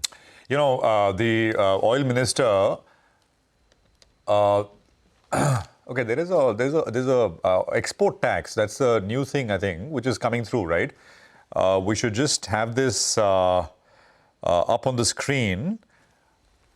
Basically, the oil minister Hardeep Singh Puri is confirming that this is basically helping oil marketing companies tide over. We are taking the hit. We're not asking consumers to pay more. That's it. I mean, this is basically transfer from the hit which was to come to consumers at petrol pumps, and the government absorbing it. That's a confirmation, as we've been pointing out as well. But this is now coming in from the oil minister. But the other bit is, I just sort of wonder if this is new, right? The government essentially saying that an export tax has been levied as international prices skyrocketed. I'm not sure. This was part of the morning notice itself. But we didn't address it, right? The export tax bit in that. It was, it was on the screen. I see. So maybe we should get some more perspective because we had trouble in the morning as well, but I don't think there was, we discussed it. So on the export bit, the government is saying that any refinery which exports, to foreign countries and export-oriented refineries will have to pay an export tax. So I'm assuming this is essentially to try and, collect a little more because refined product prices have gone through the roof. I mean, for example, if you look at aviation turbine fuel prices, they are $200. Actually, they hit $240. If you look at diesel, refined diesel, diesel as an end product, refined product, those prices have gone through the roof. So, this is the oil minister essentially talking about this export tax. So, trying to make up from shielding consumers, taking a hit, but at the same time trying to buffer with this export tax. So, more details on this one a little later as we go along. Tahir, any thoughts on this? Well, again, it's part of the package in order to basically shield domestic consumers. But it is also unclear at this stage. I obviously have not read this, but I'm just wondering if how long and whether this is going to be for a long period of time. This can always reverse if things normalize. So, this may be a short-term temporary measure as well. Yeah. Now it looks like it. It's a temporary measure because hopefully it's a temporary situation as well, right? Absolutely. In that sense, I mean, fingers crossed. Anything? Just run us through anything fresh you've done, Tahir, in terms of deployment or otherwise. So, Prashant, we've been operating at, like as I said, both ends of let's say the spectrum. On the one side, clearly, like as we discussed with Nigel, sectors which are probably pummeled and in any case are trading in some kind of a value zone, perhaps a little unaffected, and maybe can turn defensive. So private banks, tech are the areas where we probably have focused. And then on the other side, we've also looked at businesses, and they have been some of our important holdings, particularly those which are sensitive to crude, sensitive to energy prices, but are fairly strong domestic franchises in one way or the other. So aviation stocks to things like even like as I said, private banks, maybe even some of the consumer tech companies which were actually affected through indirect route. Autos is another area which has been one of our larger bets. Cyclicals, some of the domestic cyclicals particularly, all those which are kind of sensitive to crude. So they having come down, we still continue to kind of believe that at least from a couple of years perspective, if not the next 6 months, they still have things going for themselves. So these are some of the areas which we have been keen to kind of add on to and place higher confidence in even under the current circumstances. Tahir, I know you all have a mandate not to take a cash call. You'll get money in, you're deployed and find the best possible opportunity bottom up. But for other investors, right, people who have the opportunity to deploy now or perhaps wait for some more time to wait to see how this conflict plays out or the impact on earnings over a period of time or prolonged period of time, what is your own advice or gut? Do you think, it gets worse from here on and therefore you should keep your powder dry? Well, it can always happen, but as we assessed, we are at a stage where probably downside appears relatively lesser compared to upside. And especially if one doesn't just talk about the next 6 months, maybe I'm not even talking 3 years and 5 years, but 18 to 24 months is a reasonable time to expect that upside could probably be better compared to downside from here on.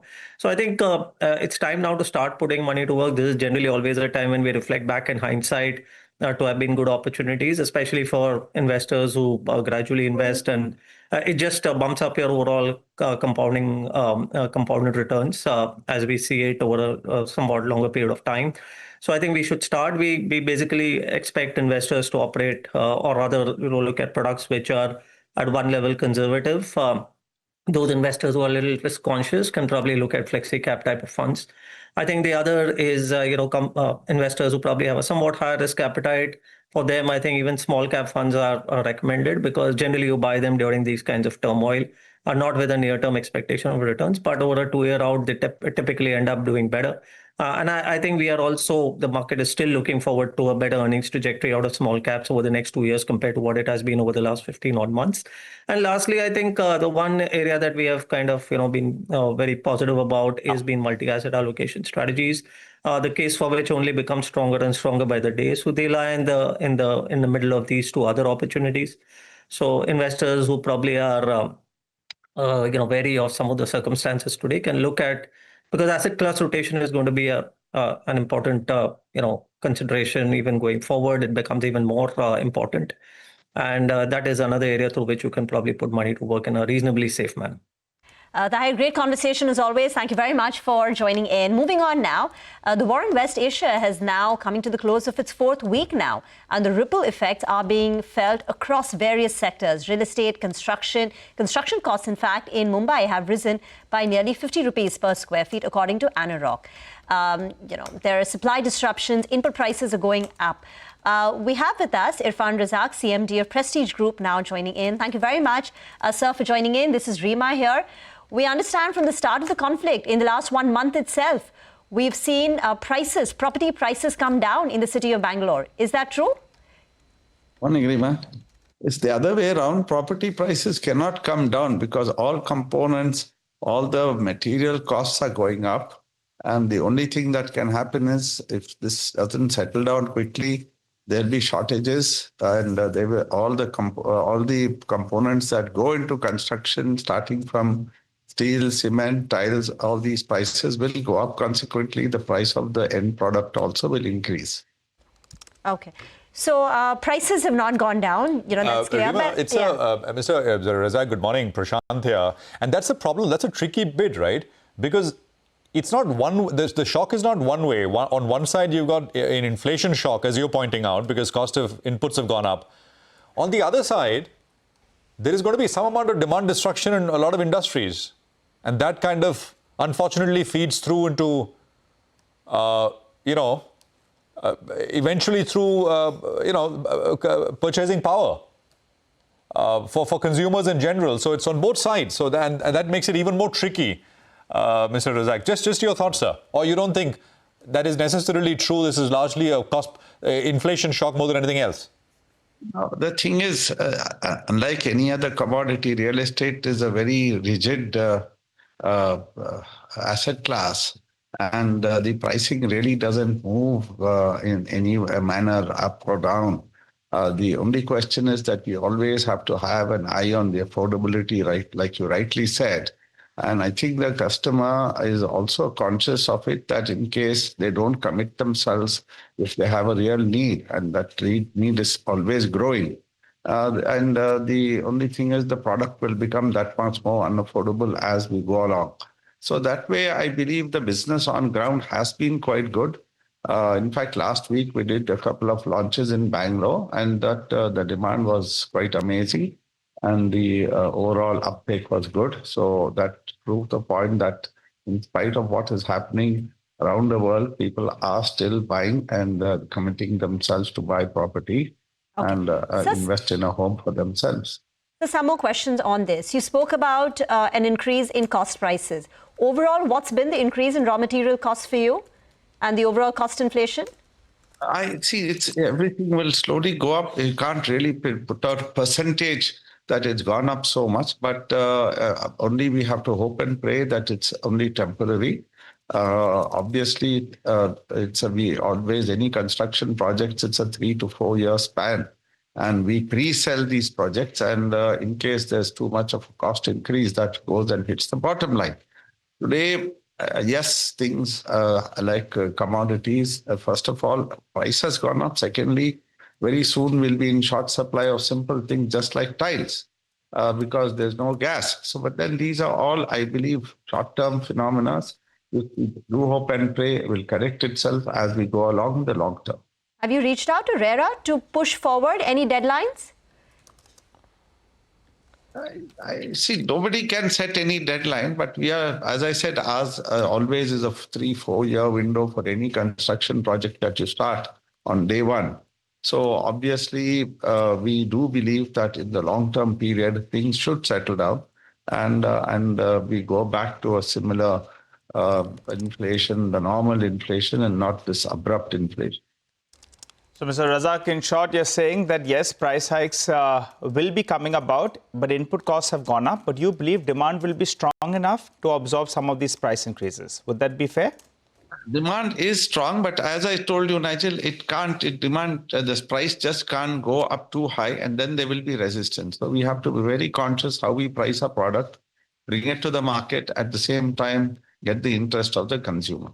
Got it. All right. Now, because it's going to be a little bit tricky since the RBI will have limited headroom now and limited firepower to go ahead and cut rates as well, which otherwise could have provided a bit of a tailwind for a sector like real estate. That said, I think you had earlier guided for a booking figure of close to 25,000 crores. But the street was optimistic you can do even better. 30,000 crores would be a better number to work with? It's only 3 days more for the financial year to end. I'm waiting with bated breath for my team what they're going to do. And I'm sure they have definitely crossed the 25K mark. Yes. And now where they end the year from, we'll know in about a week's time. And I do hope that they touch the number that you have told me. And I think they will. They should. Mathematically, seems like it should be around 30,000 crores. That maybe it's also, again, the last-minute chase for approvals goes on. Yes. But there's a very large development in Hyderabad, which is to be launched this month. And if that happens, we'll go way past it. But if that doesn't happen, we'll be close to the number that you have told me. All right, Mr. Razak, what about the NCR region? You have some exposure out there. How has demand been out there and how has pricing moved to there? Because that's normally the market that normally gets out of the blocks in style. But when it cools off, it does pull back sharply as well. So demand and pricing, what's been the latest in the NCR market? NCR, we have one project which is going on full speed, which is the Prestige City Indirapuram, which has sold almost 90%. And customers have got into contracts and paying their installments. Construction is also going on at full speed. We have tied up a few properties subsequently in both in Gurgaon as well as in Noida, which should hit the market sometime, if not in the first quarter, at least in the second quarter of the coming financial year. And I'm sure if we've designed it sensibly, if we price it also sensibly, it'll meet a great demand and we'll get a similar response as we go along. Mr. Razak, thank you very much for joining us. Good speaking with you. Appreciate your time here on CNBC-TV18. We'll take a break. We're back. Markets under pressure, rupee under pressure. More coming up on the other side.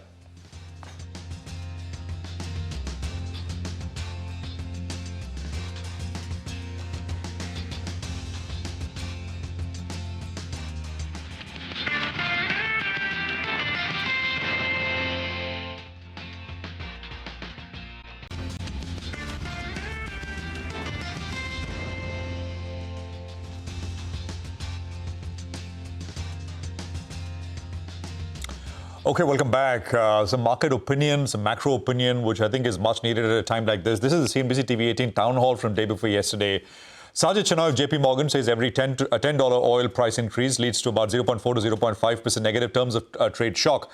And he says, well, how it translates into a growth shock depends on who absorbs the shock. Interestingly, Sajid essentially went on to say that if the government absorbs it, it's negative because the fiscal impulse is negated to that degree. There was also Neelkanth Mishra of Access Capital who essentially talked about how the market will eventually decide the outcome of this war. Enough stress and the fighting will stop. Listen in. Every $10 increase in crude prices is about a 0.4 to 0.5% of GDP adverse terms of trade shock. How much that translates into growth will depend on how much is borne by the public sector versus the private sector. Ironically and paradoxically, the more the public sector bears, the larger the hit to growth. If the fiscal deficit doesn't change because it's a one-for-one loss in other spending. Now, if there's an impact on a lack of availability, then for every $10 increase in price, the 50 basis points, you have to add that on. And therefore, it's so difficult to make an assessment so early in the process. I think the financial markets will force everyone to stop fighting and bring down the problem, right? So the question for us now is if the fighting stops today and the Strait of Hormuz, say, opens, say, one month later, And I told you on the show 15, I'm still sticking to that if it doesn't open up by 15th of April, I think we are staring at a severe global recession. So I'm not too worried about capital flows, especially if it is for a period of a month. What's the point of having $700 billion of reserves? Okay, let's talk about the rupee. That's hit a fresh low today, 94.3 against the dollar. Lata now joins in with her take on what's happened today in the morning. Actually, reasons galore for the rupee to keep falling, or rather for the dollar to rise. First of all, the overnight, we didn't trade yesterday, and the last 48-hour comments have, almost erased that 5-day piece, which we went with on Wednesday when the markets closed. There was actually some jubilation on Wednesday because the MUFG investment also was coming in. The CCI clearance had come. But, that jubilation got wiped out over the last 24 hours with the many comments coming from Iran saying that they are not in any negotiation. And 10,000 soldiers, WSJ report saying 10,000 soldiers are headed towards the Middle East. All that giving the impression that, the de-escalation with which we went into the market in Wednesday has largely gotten erased. Plus, if you want, there are smaller reasons. The export duty on petro products has been raised by the government with good reason, so that more petrol is available within the country. But that also means lower export earnings. So clearly, where does the government's emphasis lie is very clear. At the moment, rupee is not the most important thing for them. The most important thing is that the consumers get what they need at a reasonable price. There is also, of course, a continued expectation that the current account deficit with each passing day is likely to be marked higher. Now, more economists are moving towards probably a current account deficit of 2% of GDP for next year. Many people were still at a 1 point something level. But with each passing day, those numbers also become, questionable. But immediately the demand is coming from the, usual suspects, from importers, from foreign portfolio investors who are pulling out money, as well those who are hedging. Until now, there was the sacredness of 94. Once any such psychological level crosses, more people have to come in and hedge. So the demand generally goes up. What's our good old Reserve Bank doing? They are there in the market, dealers tell us, but they're not trying to defend a level. They're just supplying dollars at higher and higher levels where they see necessary. So that's the story in the rupee market. When I tried to ask for levels, there was one comment which came from a treasury guy saying it is a bottomless pit, which means at the moment there's no point trying to draw these lines. Just a word on the bond market. That is where the real problem is, because that's going to hit all of us. The government is now borrowing at nearly 7%, 6.94 as we speak. And that's, in step with all the bond yields. Look at Britain, the way the yields have gone up. This is a global phenomenon. And for us now, that fiscal excise duty cut was announced, which means another 0.3% of GDP coming in as fiscal deficit. All that explains the rise in bond yields. Absolutely. Lata, thank you very much. It's a pretty sharp analysis and take on what's happening with the currency and fixed income markets right now. Pranjul Bhandari is with us, Chief India Economist at HSBC. Pranjul, good morning. Great to have you with us here on the program. Thanks very much for joining us. It's always a pleasure. So it's a tricky spot, tough spot, whatever you want to call it. Have you brought down your growth expectations, Pranjul? Yes, Prashant, thanks for having me. Never a dull moment. Even this morning, there's just sort of been like news, back to back. But yes, we all don't know where oil will end, for how long this will last. But if it peaked in March and say for the rest of the months, it gradually comes down. And for the year as a whole, it averages about $80 a barrel. My growth expectation would be about 6.3% for the year. And before this entire energy crisis, it was 7. So we have a 70 basis points cut if oil averages $80 a barrel. But in case it's worse, and say in the next 2-3 months, oil goes up to $140 a barrel, which is, by the way, where some of the Middle Eastern benchmarks are trading right now, and the average of the year is more like $100 a barrel, then I'm afraid I think growth would be lower than 6% in the 5.8% sort of ballpark. So yes, definitely a growth hit. But I really want to say something here, that all of these are, sensitivities from previous episodes. But every episode is special because the burden sharing between public sector and the private sector is different. So far in this episode this year, we are putting all the burden in the public sector. First on the oil PSU companies, now in the government, with all the excise tax cut that we had this morning. This basically means that the private sector, the consumers, the retailers are not really facing that much pain. which sounds good, but on the whole, it's better if everybody faces a little bit of the pain because the overall growth rate is lower. So the news in the morning is putting extra burden on the government, which I'm not sure is optimal. Yeah. No, and I think, so you're saying if oil averages $80, growth, you're penciling in 6.3%. You were at 7% earlier. If it's, of course, higher, then you're basically looking at below 6% real growth. That point is important because we had Sajid Pranjul with us on the town hall day before yesterday, and he said something very similar. He said, well, if it's the public sector which picks up the tab, then that directly impacts how much they're able to spend.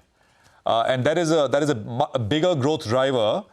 And if there is a gradual pass-through to consumers, then, I mean, consumer behavior adjusts to higher prices. So far, we've not seen that. You're saying that will start to happen as well if this oil shock persists?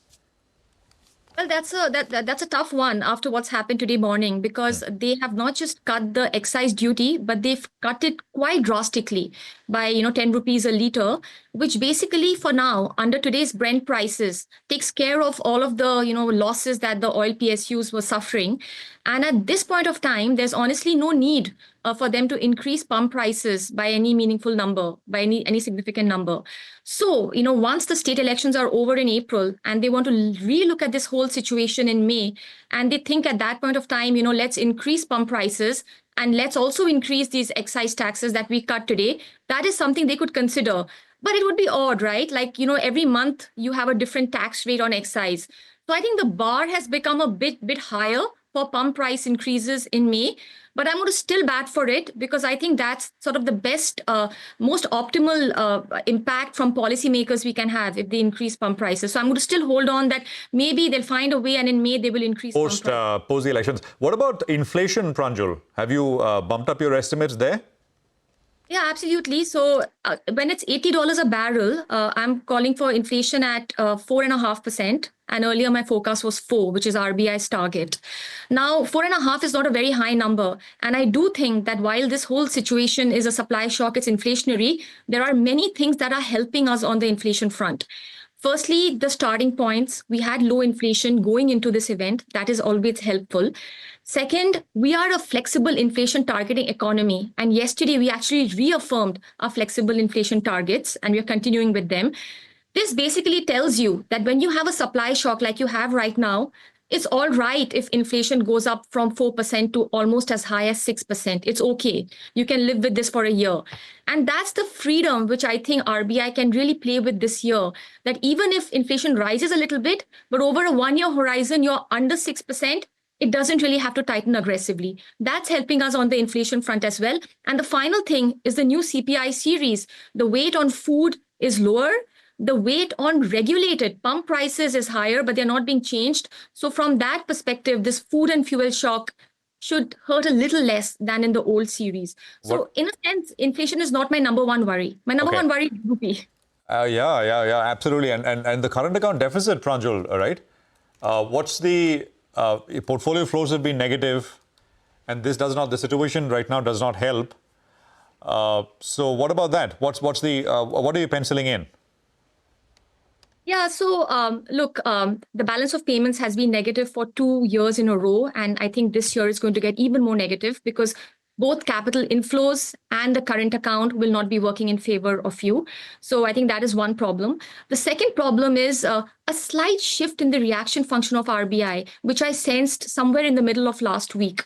I think until the middle of last week, they were intervening very heavily and very actively.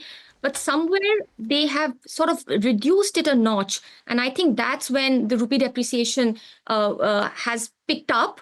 And we are now in line with the Asian average in terms of rupee depreciation. Before Wednesday last week, we were actually outperformers. So I think it's a good step by the RBI to step back a little bit and let the rupee find its market value. So I think that's also something that is, contributing to the depreciation in the rupee. But having said all of that, this is a global shock. It's not like 2013 when India was an outlier. So it's all right if our currency depreciates, as long as it's happening in a sort of, gradual way. We can intervene a little bit, but it's okay if the currency depreciates. All right. Pranjul had more questions, but on the clock, and the clock's run out. Thank you very much for joining us, and hope you come back, because this is a very dynamic, fluid situation. As you said, never a dull day, never a dull moment. Appreciate your time here on CNBC TV18. We've got the next management as real estate in focus once again. I think Brigade's Pavitra is with us. Nigel, take it away. Well, that's right. We welcome on the show Pavitra Shankar, the Managing Director at Brigade Enterprises. Hi, Pavitra. Good morning. Thanks a lot for waiting by. Well, before we get to your launch, just a quick word with regard to how are you all dealing with the input cost spike as well as the availability. Have you all faced any kind of issues? Hi, morning. We are waiting to see how the situation develops. Naturally, we've definitely heard from various suppliers that they are experiencing these shocks, especially on the tiles due to the closure of specifically Morbi in Gujarat. We've already heard about that. Definitely, we are expecting to see some of these costs increase, especially as the conflict continues to prolong. So the sooner it ends, it might be, a short-term kind of blip, but the longer it is, I think there will be a prolonged, sort of impact and therefore elevated prices for some time. But that said, we're yet to see how this all pans out. I think it's too early for us to say how much, in which project, etc. So there are some projects where contracts already closed, so that may not impact too much. There we might have supply shocks and, from a time frame perspective instead. All right, Pavitra, tell us about this foray into industrial real estate. What are the plans out here? What could the booking numbers look like? If you want to give it to us in volume terms as well. So in terms of traditional bookings per se, it's going to be run a pretty different way. I would liken it to a bit like, I mean, there's no real sort of benchmark to show it against, but it's basically a project where we've launched construction and started construction, and we'll be looking at tenants to take up the space, potentially some tenants to buy some of the space. So we're still evaluating. It's a very niche kind of space. So we're not approaching it in the traditional manner of trying to, show bookings immediately.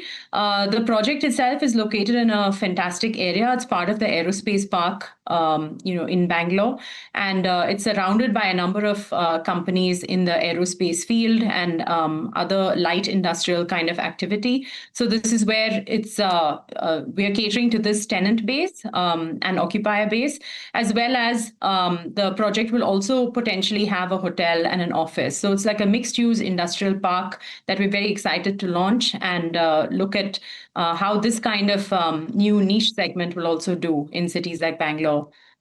Yeah. Over what period are you looking to develop this entire, industrial park?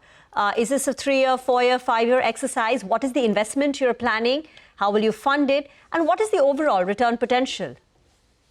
So in terms of the time frame, the construction time frame will take about 3 years or so. It's a little simpler in terms of it's not as complicated as, say, a residential development, but it is development that is enabling some heavy equipment, etc. So there is more in terms of the structural load, etc., that we need to plan for.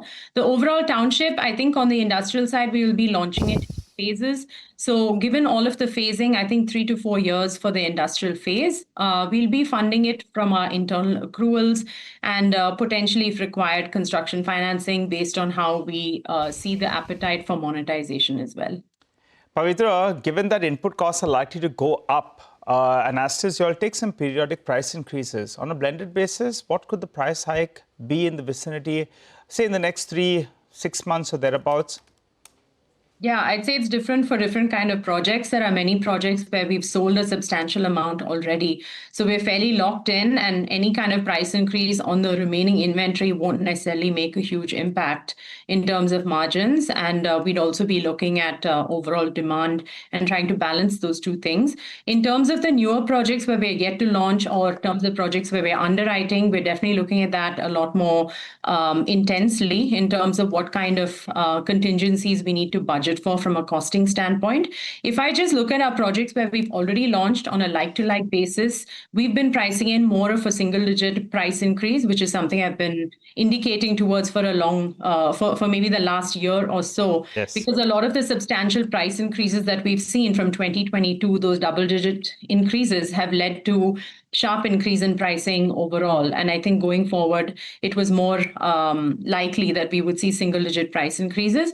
Now we do need to see how to balance that along with the demand picture and the consumer sentiment. So it makes for interesting times.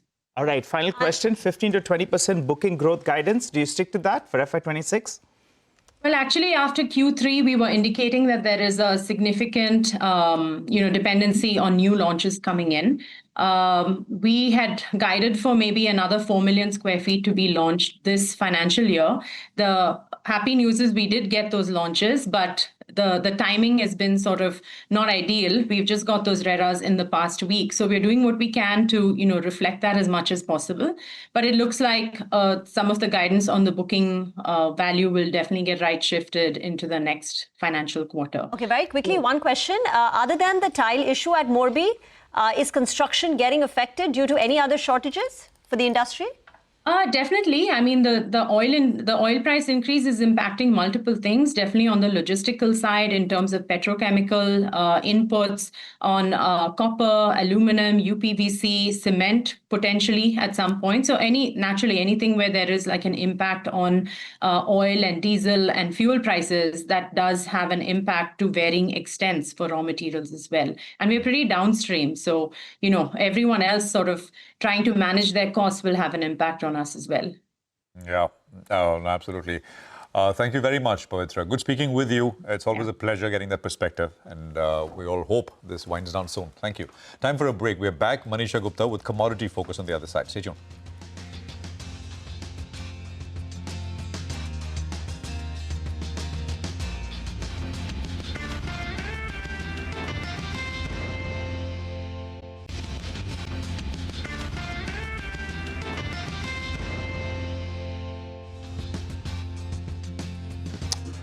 Welcome back. Well, we're shifting focus to the commodities space. Manisha is here with a focus on not oil, but gold. Manisha, money.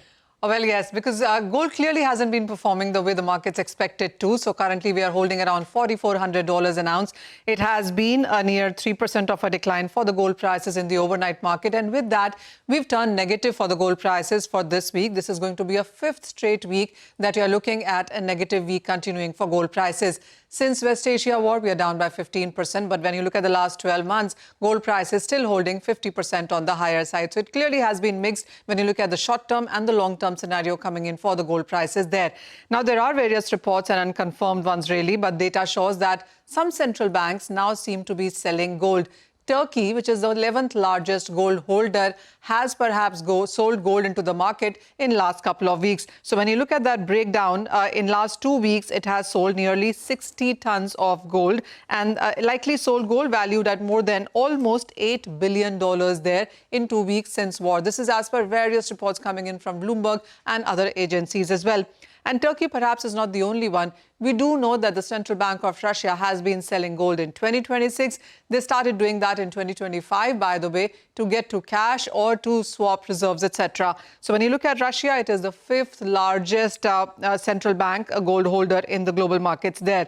The third one that should come in on your screen is Bank of Poland. Now, there have been various official statements coming in from the central bank that they're looking to tap unrealized profit from huge gold accumulation that they have seen. Poland also is the largest gold central bank in the last 3 years that you have seen. Also, gold sales perhaps would help fund the government defense spend, and they would have to borrow from various European schemes, is another reason that Poland perhaps is coming into the market to sell gold. Also, when you look at the overall data, it does show that the largest gold buyers in 2025 clearly have been Poland. In last 3 years, we've seen constant buying coming in from Poland, which wants to now sell gold. So in 2025, 102 tons was bought by Poland, Kazakhstan 57 tons. You have Azerbaijan buying nearly 53 tons there, and Turkey at 25 tons. So when you look at 2026, the first quarter itself, Poland, Kazakhstan and Turkey are looking to sell gold as well. These are the countries that bought most gold in 2025 therein. Also, when you look at the central bank gold buying in 2026 in the month of Jan, we just saw just about 5 tons of gold buying. When you look at all of 2025, every month an average of 27 tons of gold was being bought. And we've seen record numbers actually in 2022, 23 and 24 from central banks as well, when they bought more than 1,000 tons of gold. Last year was 863 tons. So a bit of a decline there. And the first quarter of 2026 perhaps could see further decline as well, because January is just about 5 tons. And in the month of March, we're looking at many of these central banks actually selling gold and not buying gold. These are the gold reserves that various central banks hold. US is the biggest by far at 8,100 tons. Then you have Germany, Italy, France. So when you look at the overall numbers, it really is between US and Europe. These central banks hold the largest amount of gold there. And then you would also look at Switzerland, which is holding stronger golds. China holds nearly 2,000 tons as well. And then you have Switzerland at 1,000 and then India at 880 tons. India actually has been a strong buyer in 2023 and 24, not so much in 25 and 26. We believe that number is next to negligible. Finally, I want to show you what the gold prices have done in 2026 till time. So we started this year with $43.30 an ounce. We saw an all-time high in the month of Jan itself at $56.08 and currently trading at $4,400 an ounce. So on a month-on-month, week-on-week basis, we may be in the negative, but YTD is still positive, and year-on-year, the last 12 months, clearly 50% on the higher side. All right. Manisha, thank you very much for that. I just want to quickly highlight what's happening with Muthoot and Manappuram, if we can. Because they saw rebounds day before yesterday, the last trading session, as gold and silver, after sharply correcting, had come up. But if you look at, as Manisha pointed out, the last 2 days, there has been some more liquidation, which has happened. Silver is at about under 70, gold's, of course, corrected as well. So there's gold financiers up on your screen right now. It's interesting, right? And I was saying this earlier, don't read this excise cut as a signal for investors. This is help. That's it. It's an oil shock, it's a rupee shock, and this is help. So look at oil marketing companies. They're all in the red now. IOC, HP, BP are sideways to slightly lower. I mean, when the war winds down and stocks perhaps should do well, and a lot of these emergency measures, and these are emergency measures. I mean, the government's not going to let go of excise duty revenue. It's substantial for the government. It's doing so because it wants to shield consumers at the pump from paying more, because oil marketing companies would have had no option but to pass this on. So the government's saying, well, don't do that for now. So, so in that sense, it's a temporary measure. And when that's reversed, oil marketing companies, a lot of these measures will be reversed whenever this war winds down. So companies will do well. But I mean, the impulse to go and buy, because this should be read as great or positive news for oil marketing companies. As I was saying, that's not the way to read this. And markets reflecting that reality, with stocks being sideways to off the highs as well. We'll take a quick commercial break here. We'll come back. Lata will be in conversation with the MD and CEO of IDFC First Bank on the Haryana fraud and the outlook for the next financial year. So that's V. Vaidyanathan of IDFC First with Lata in just a bit.